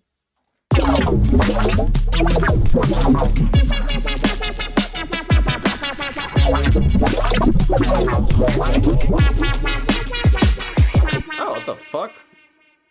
What's up, Seamless? Holy shit. I don't think you've been in the chat before. If you have, I just didn't ever notice or say hi, but welcome.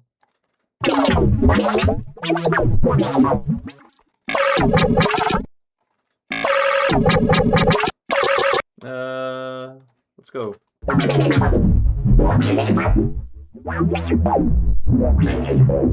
That's fucking great. The flanger sounds so good.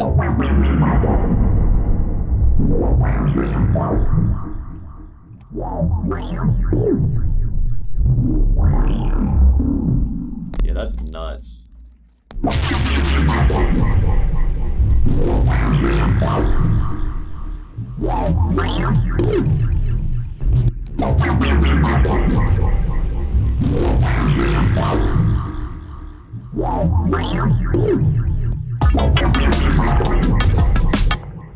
I don't know if we can actually get that sound to make any sense in the context of there being a crazy beat, but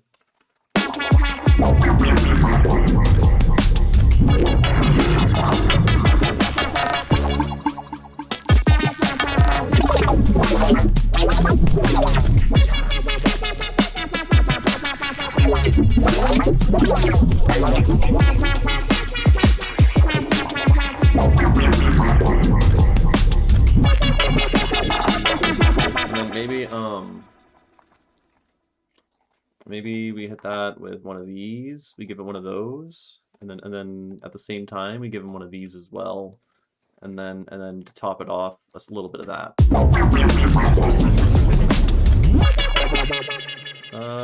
Pretty good. Maybe higher feedback beforehand.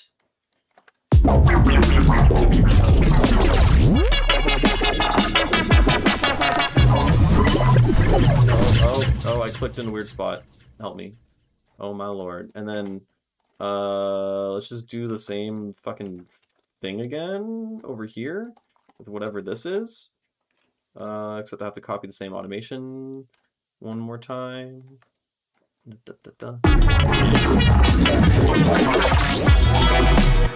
And then I think we want to cut the drums like right there. Probably.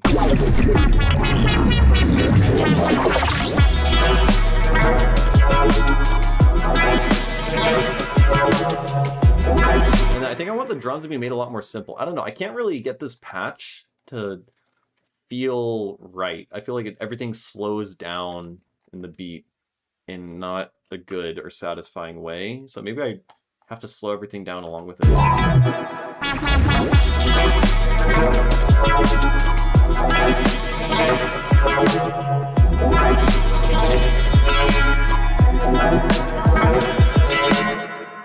is like really reverbed out.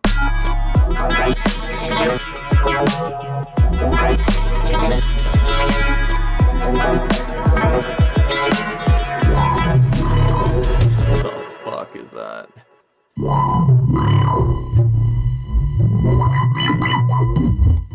I like it. I do like it.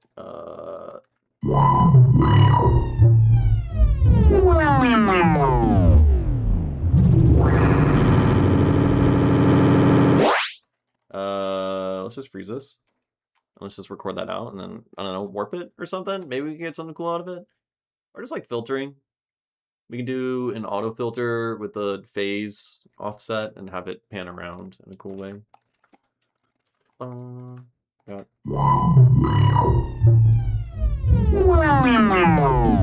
And then we have, so we can do phase offset.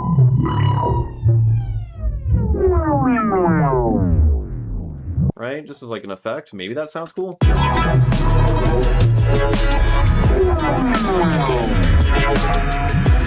Except it sounds like shit because there's just too much happening. But I'm committing.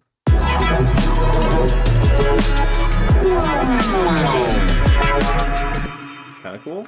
Let's just hit him with one of these.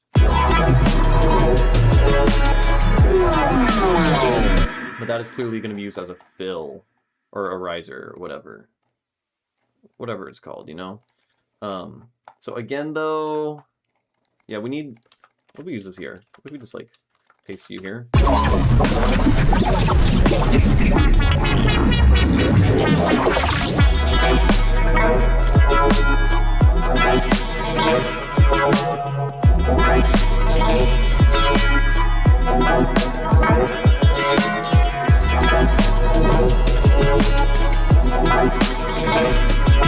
We need a better snare.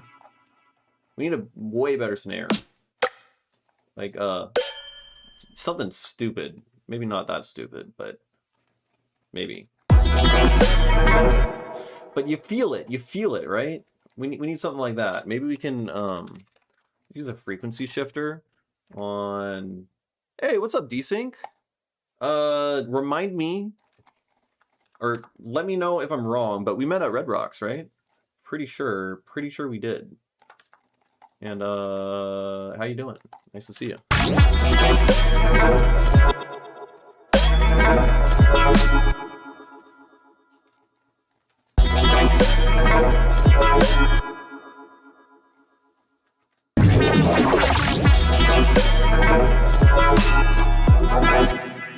Just something. I don't know. I'm being stupid with it. And then just that. I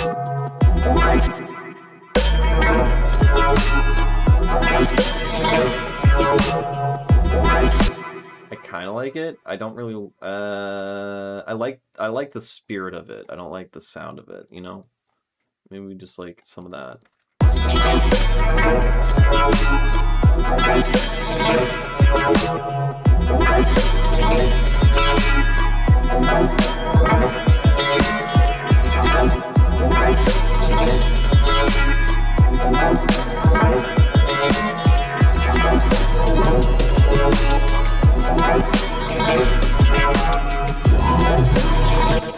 And then maybe later on there's all short.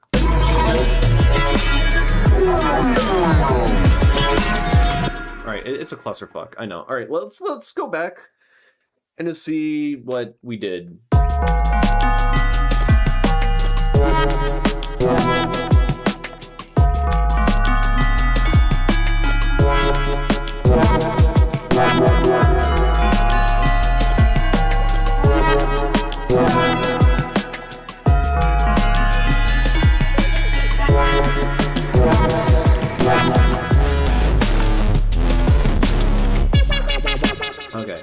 Okay, clusterfuck.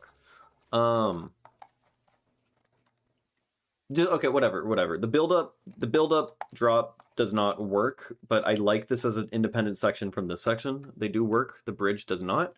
The wubs suck, so maybe we can like introduce it slowly.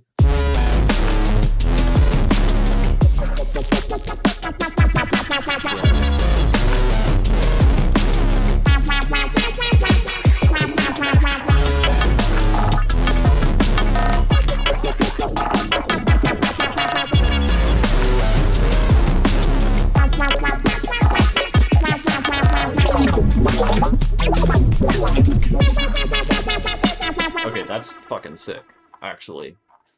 Yeah, no, it comes around really, really nice. We need this section to be way crazier though. Once we add that, then we just like do the classic detox unit snare thing like every time.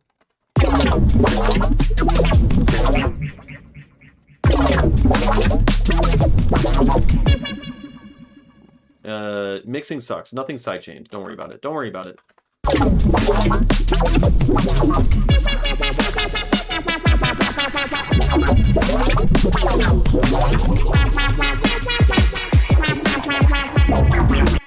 Oh, is there literally no EQ on this? Okay, yeah. And then let's hit this guy, right, with the same filter movement as before, but I want to also make it fatter in this section because the section is fatter, right? Naturally. Makes sense. So let's use single band. Something like that, right? We just like give it that. Then it has a little bit of bias, and let's bias the shit out of it towards the end. So just like disintegrates. And then let's make the dry wet lower.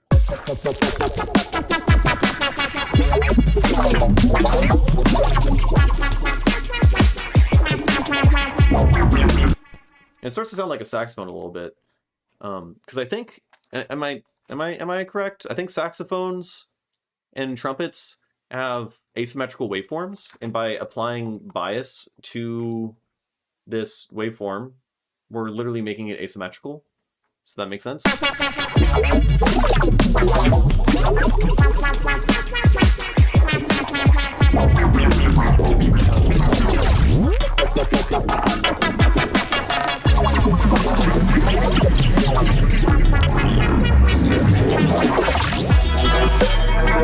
Alright, the snare is too stupid. Let's mute that. What the fuck are you doing?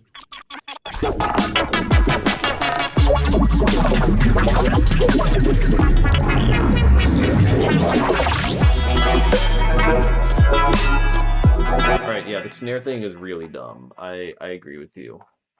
You're totally right. I was too ambitious. Let's just make it, instead of with the big ringing out bit, let's just do the short transient.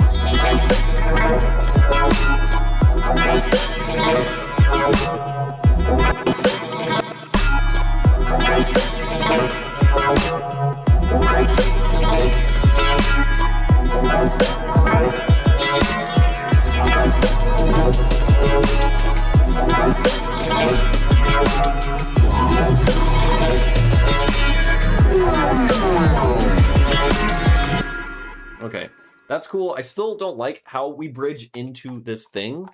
There's a few things we could do. We can make a reverse reverb tail of the incoming section and then just filter everything out like heavy. I think I'm gonna do that. I think that's just the move, right?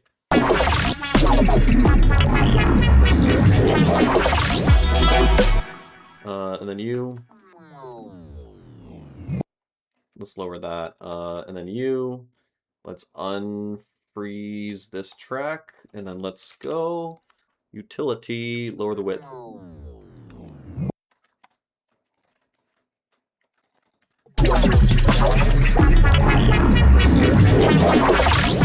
Wait, where's the thing that's delaying all super fucking crazy, wicked nuts, stupid? It's this guy, right? Yeah. Right. We just want another one of these. Okay. Then I still haven't done the thing that I need to do, but I have this really good idea where first group 33 record. Thank you. You. Okay, just that. Reverse. Yeah, that. That's all I want. And then we're gonna apply a bunch of reverb. So I want to make a rack where it just applies a bunch of different types of reverse tails, or creates a bunch of different reverse tails, right? Like, you know, you can make a reverse tail with a delay. You can make a reverse tail with literally anything that involves delays. So you can use like a chorus ensemble with extremely high feedback, right? We can do that.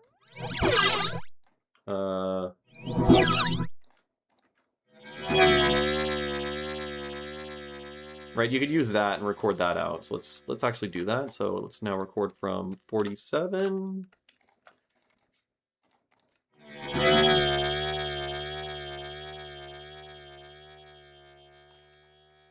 And then we can reverse this, right?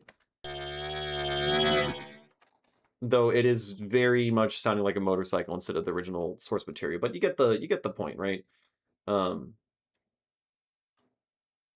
I guess you can't change the delay time on that one. And there's no feedback on this one. But you can duplicate this a bunch.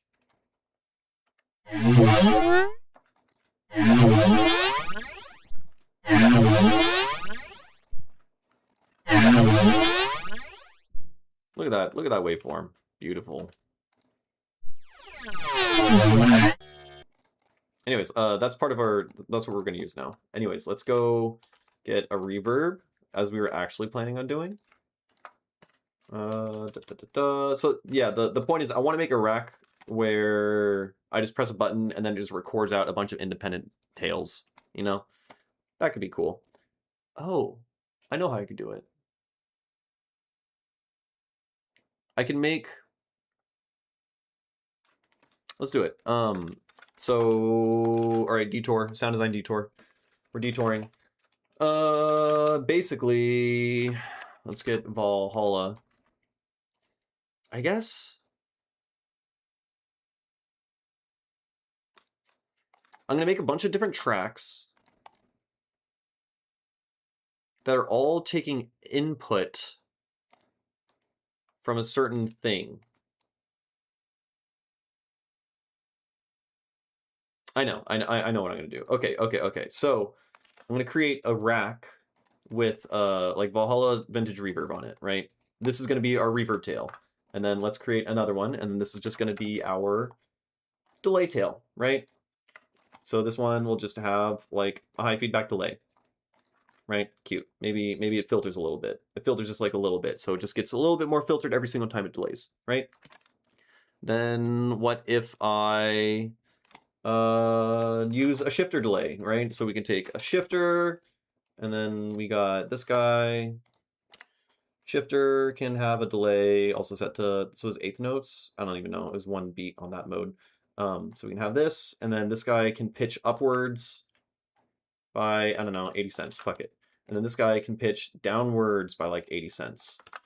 And then we can do a more extreme one where it's pitching down a lot, and then we can do, I don't know, more extreme one where it's pitching up a lot, right? Then we can also do frequency shifting, right? So there's all sorts of different delay types that you can do in here. And then this is probably plenty. And then the idea is we can put this thing here. We'll call this a reverse tail rack. And then you are going to take in from group 48. Check this out, reverse tail rack. And then you can choose what you want it to be taking in from, which I'm going to say post effects from this. And then I'm just going to duplicate this fucker like a bunch of times. Yeah, this should work perfectly. Okay, cool. And then this guy I'm going to say is going to delay post effects, and this guy is going to be shifter post effects, and then this guy is going to be the other shifter post effects. Oh, I'm going to get lost real quick. So it's first, second, third. Oh no, I should have labeled these. I'm going to label them because it's a nightmare. 1, 2, 3, 4, 5, 6, right? So you are taking in from 1, 2, 3, 4 post effects, 5 post effects, duplicate, 6 post effects, and then I think 1, let's name this PQ reverse tail rack. Group rack, whatever. And then we'll chuck you in my user library. Now, I just have to enable in on all of these. I should have done this first before saving the group, whatever. So these are all enabled. And then you hit record on all of these, arm all of these, right? And then you apply this to this. And then we press record and it should all work perfectly.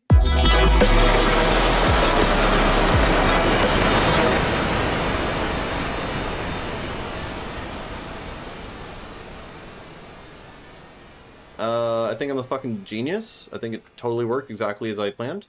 And then we can... Oh, I don't even have to hit in. I could just hit the record. Okay, hitting in was unnecessary on everything. I'm not a genius. I'm stupid. I was making obsolete decisions. And then we reverse. And now we have a ton of different reverse reverb tails. Right? And then we have this guy. Right, that one uses a delay. We have this guy. Pretty cool.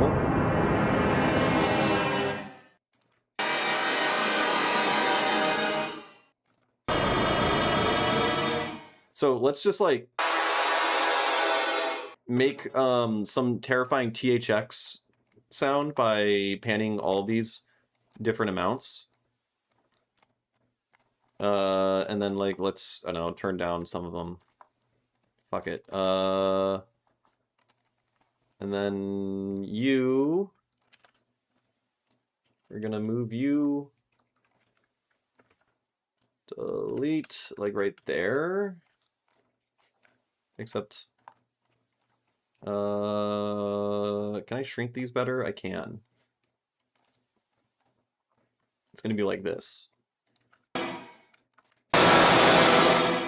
Okay, I need to move it over more. How did they come off different? Basically, I made a rack, and the rack has a fuck ton of different things that delay out. So you can build this with all the different effects that you want. You can create your own delay lines, right? So you can create your own like feedback delay line, put it in one of these, right? You just make a bunch of different ones. So most of these are just just shifters with a delay built into it. So like delay has a feedback, it's feeding back, and every single time it feeds back, it moves down 78 cents on this one. On this one, is moving down 3 semitones to 78 cents, so on and so forth. And so you can then record directly from one of these, right? You can record from this whole channel. I just like hiccuped while speaking, it was weird. And then you can also record from one of these effects inside of the rack. And yeah, so now we have this kind of spooky thing,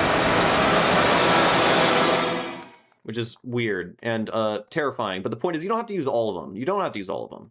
I'm gonna try to use all of them because I want to, but you know, you can experiment with what you want. You know, some of these. That one sucks. That one sucks. I don't like it. That one was I left on, which was a mistake.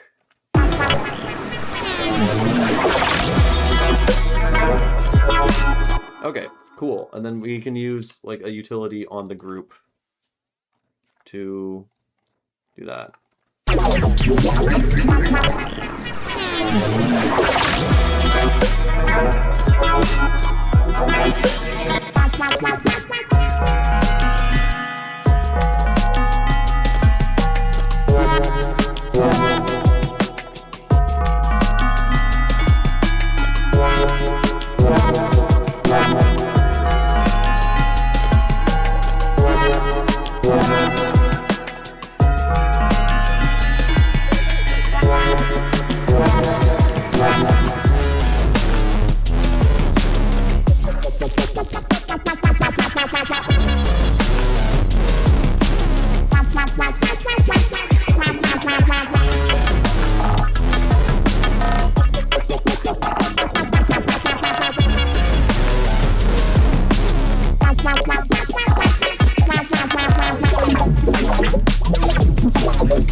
Why does it?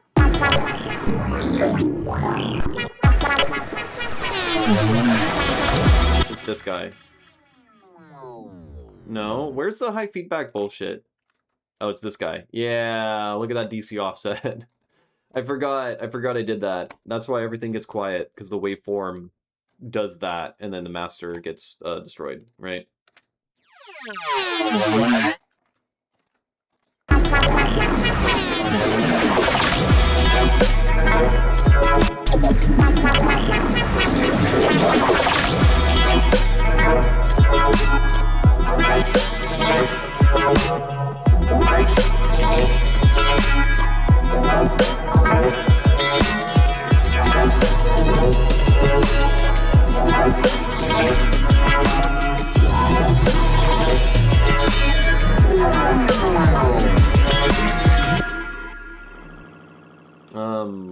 That's pretty cool. Let's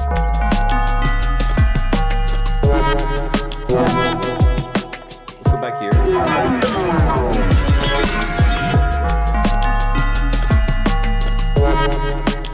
And then add more drums.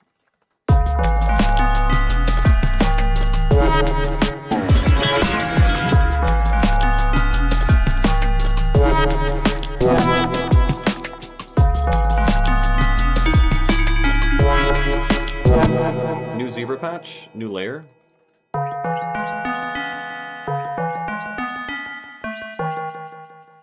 We have a delay. We do have a delay.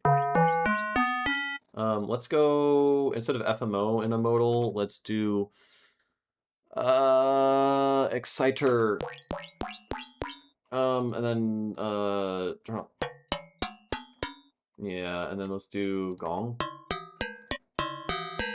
No, let's do pianoid.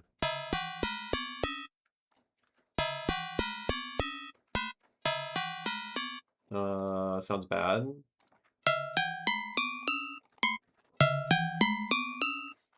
Why is it terrible? My God.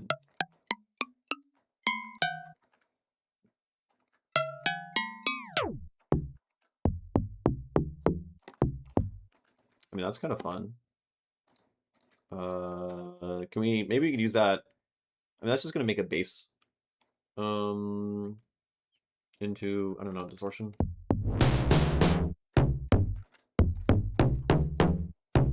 Home filter after? Fuck it.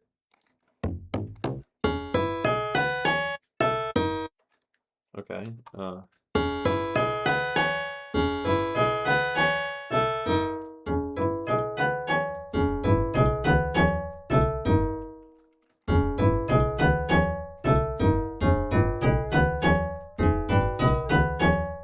I thought there was a... How do I get rid of the original sound in this one? I can't. Fuck it.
Just record this out again. Maybe I can make something cool out of it.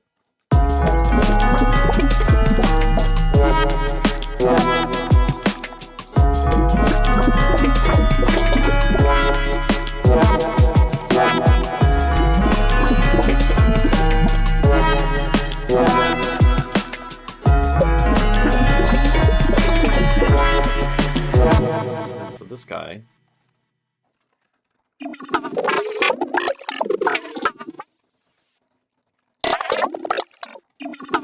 Everything just sounds better in Ableton. Do this in FL Studio sounds like muffled. I mean, it's all ones and zeros at the end of the day. So whatever you can accomplish in one thing, you can accomplish in the other.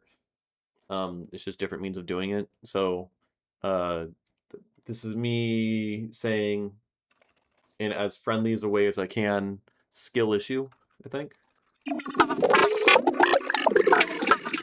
But the benefit means you don't have to spend money on Ableton if you already have FL Studio. Now, I mean, some pathways work better in some DAWs than the other. So doing like resampling and mangling audio and stuff like that, I think Ableton is better in that regard. There are faster workflows to accomplish things, but you know, they all have their strengths and whatnot. But ultimately, if you're patient enough, you can accomplish anything in any of them. Let's get a disperser on this guy. Now, that being said, I've never really used FL Studio, so maybe Ableton's just way better. I don't fucking know.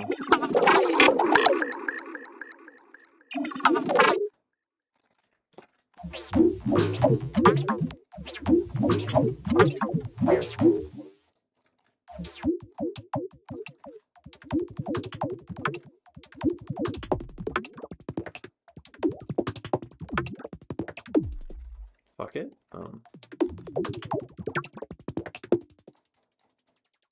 Just give him one of these.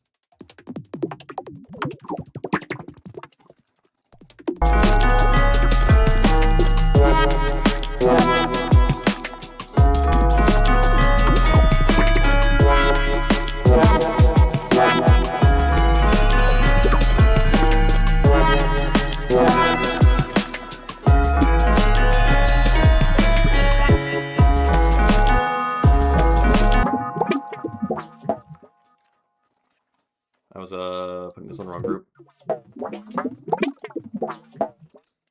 Maybe hit it with the delay as well.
Yeah, all the bridges are kind of shit, and the mix is a mess. But I think the overall ideas are pretty solid.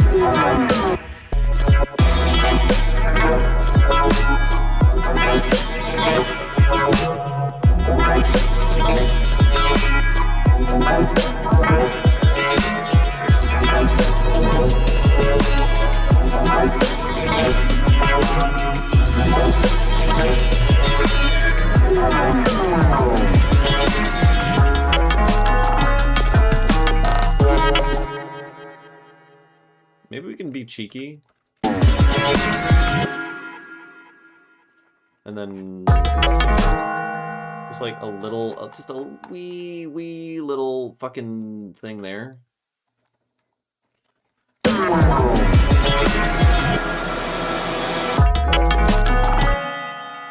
Something like that. Is there an easier... Wait, I don't have to do that. I can just use this.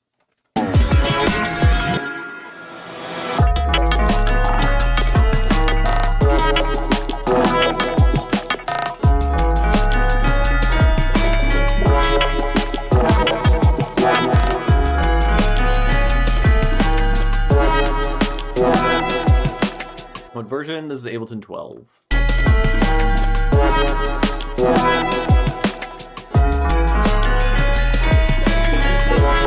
happened to the tuning? Shouldn't the tuning be... Did I accidentally hide the tuning somehow? We're still in 17. Right? Apparently we weren't. Huh?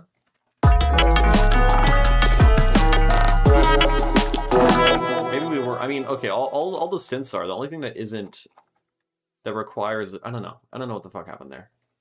The sub might have not been playing the right note. I'm not sure. Anyways, let's move this thing over here, and then mute that.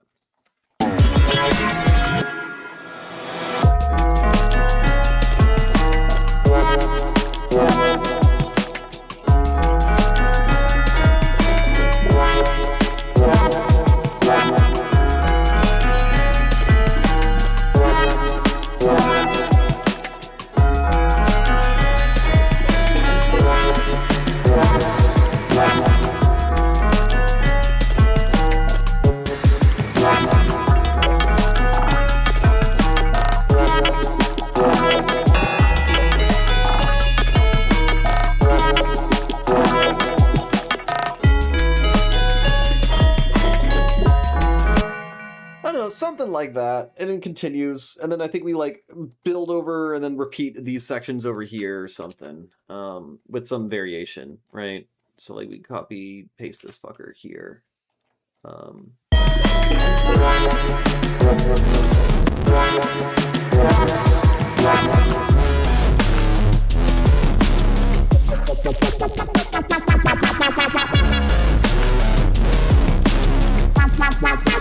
Something like that. Yeah, I think that's good. All right, we need and then yeah, I'll just like loop over this.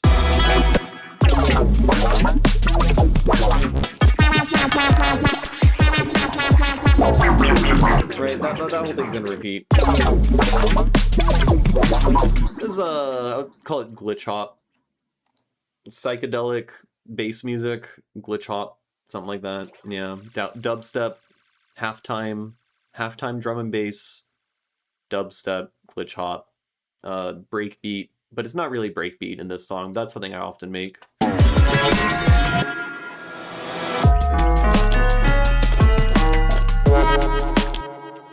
And then for this thing here, let's make you sound fucked up.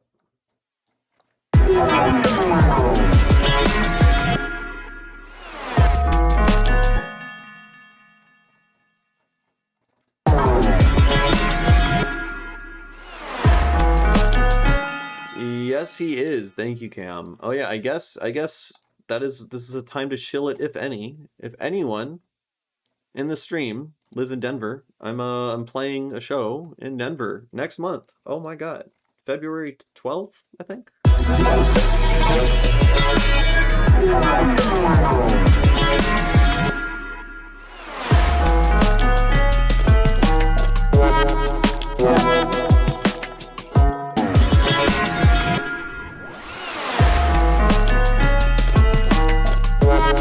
And then let's pan this.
Is drum tuning necessary? No.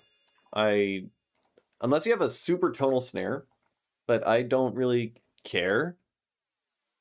I don't know. I don't care. I mean, I make microtonal music, so nothing I make is fucking in tune, frankly. It matters a little bit. It depends on what you're going for. It depends on the style, depends on your genre and stuff like that. But largely, no. Your snare not being in tune is not the reason why your song doesn't sound good. If your song isn't great, it's probably not the snare. Tuning it can make it sound better, but like I wouldn't be super concerned. I would just twist the fucking snare thing until it sounds good. If it's super tonal, very tonal, then I would say yes, and you'd want it to sound like your root or your fifth. I would say that, because then it'll affect, if it really rings out, then yes, it does. But this, I mean, yes, there is whatever a tone. Ain't no one paying attention. That looks like it's at G sharp, G sharp or A or something like that. But my root is G in the song, so it's out of tune. But it sounds fine, I think. But again, if it really rung out, then yeah, it would be an issue, because then you're basically adding a note. It's basically a note at that point, and you want your notes to be in tune. So I don't know. It depends. Just tune it so that it sounds good. Don't worry too much about it. I don't know.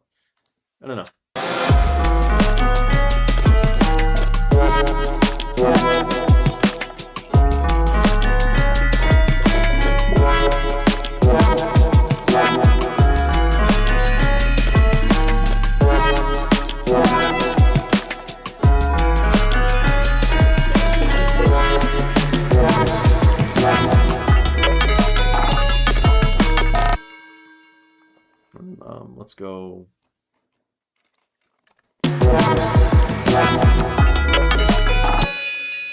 Right, everything's over a beat now. That's what I do hate about doing these like little beat switches or whatever, where you pause the whole thing for a beat, because then nothing's pretty anymore.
And then,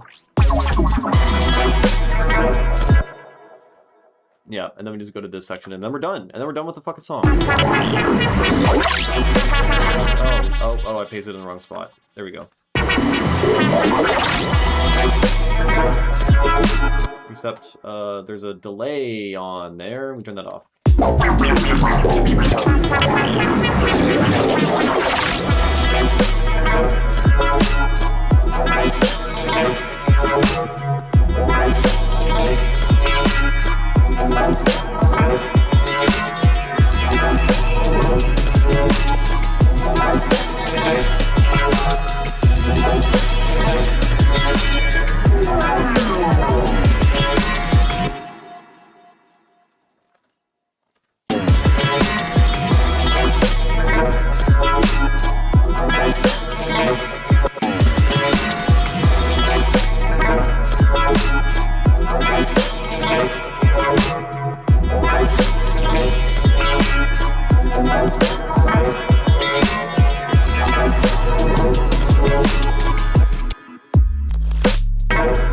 Yeah, everything was made in Zebra 3. Everything except for the sub bass and like all the drums and stuff. In the song, we are in 17-tone equal temperament.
And then, I don't know, the song ends, right?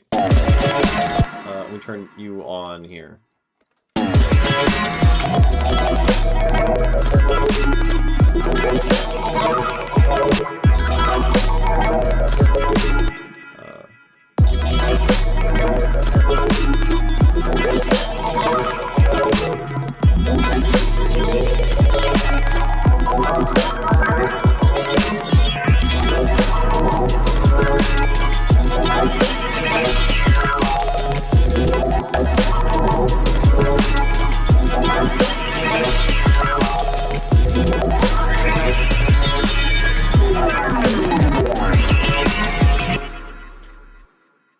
And then maybe just a very basic,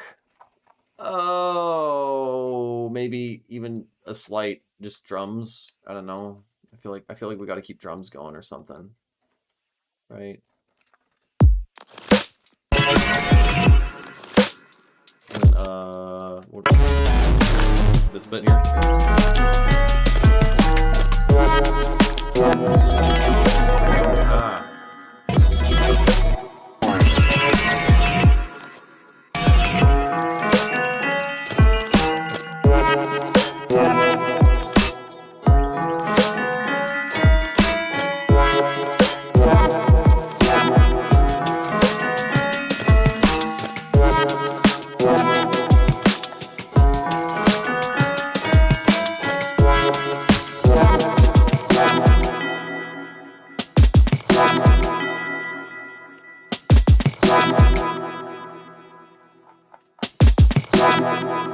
Yeah, and then right there, we just cut it.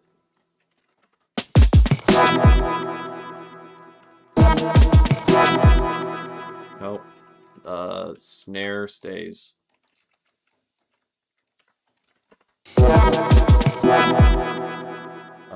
What? Oh, that's the snare, yeah. I'm just stupid. I'm stupid. I thought that was a kick drum the whole time. Beautiful. Okay, I think we finished the song.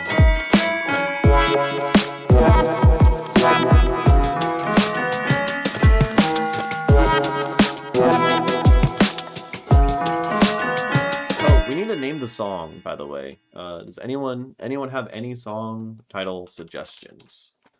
I will take them.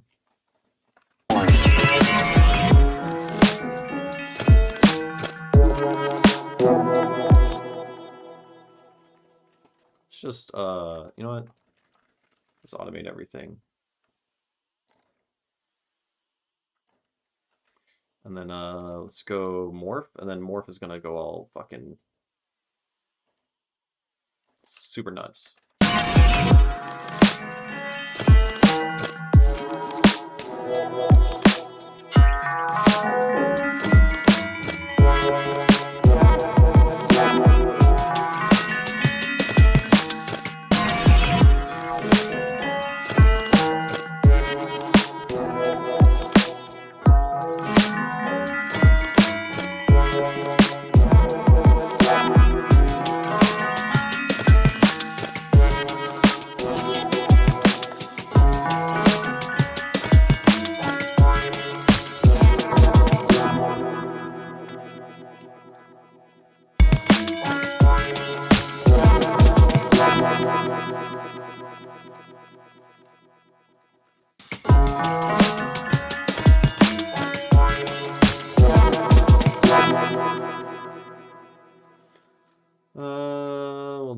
maybe.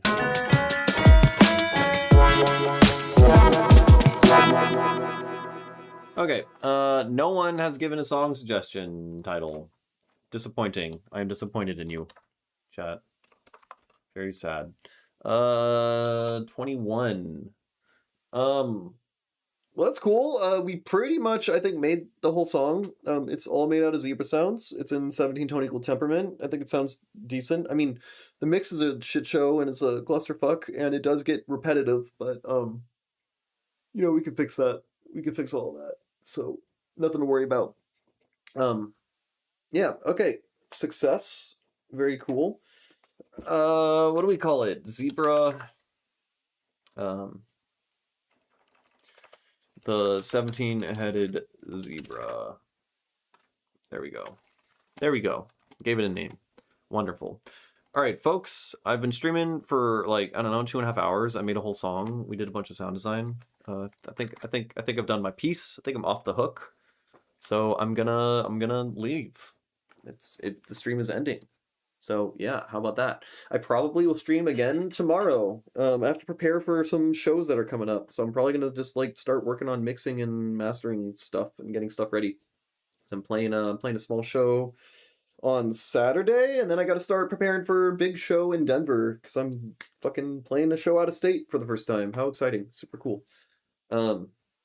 So yeah, stay tuned for that, or don't if you don't want to watch me mix and master and scream at songs that sound like shit for the following few weeks, because that's what this is probably gonna turn into. So yeah, very exciting. Okay, I am heading out, and I hope y'all have a good rest of your night. Yeah, take care, y'all, and have a good one.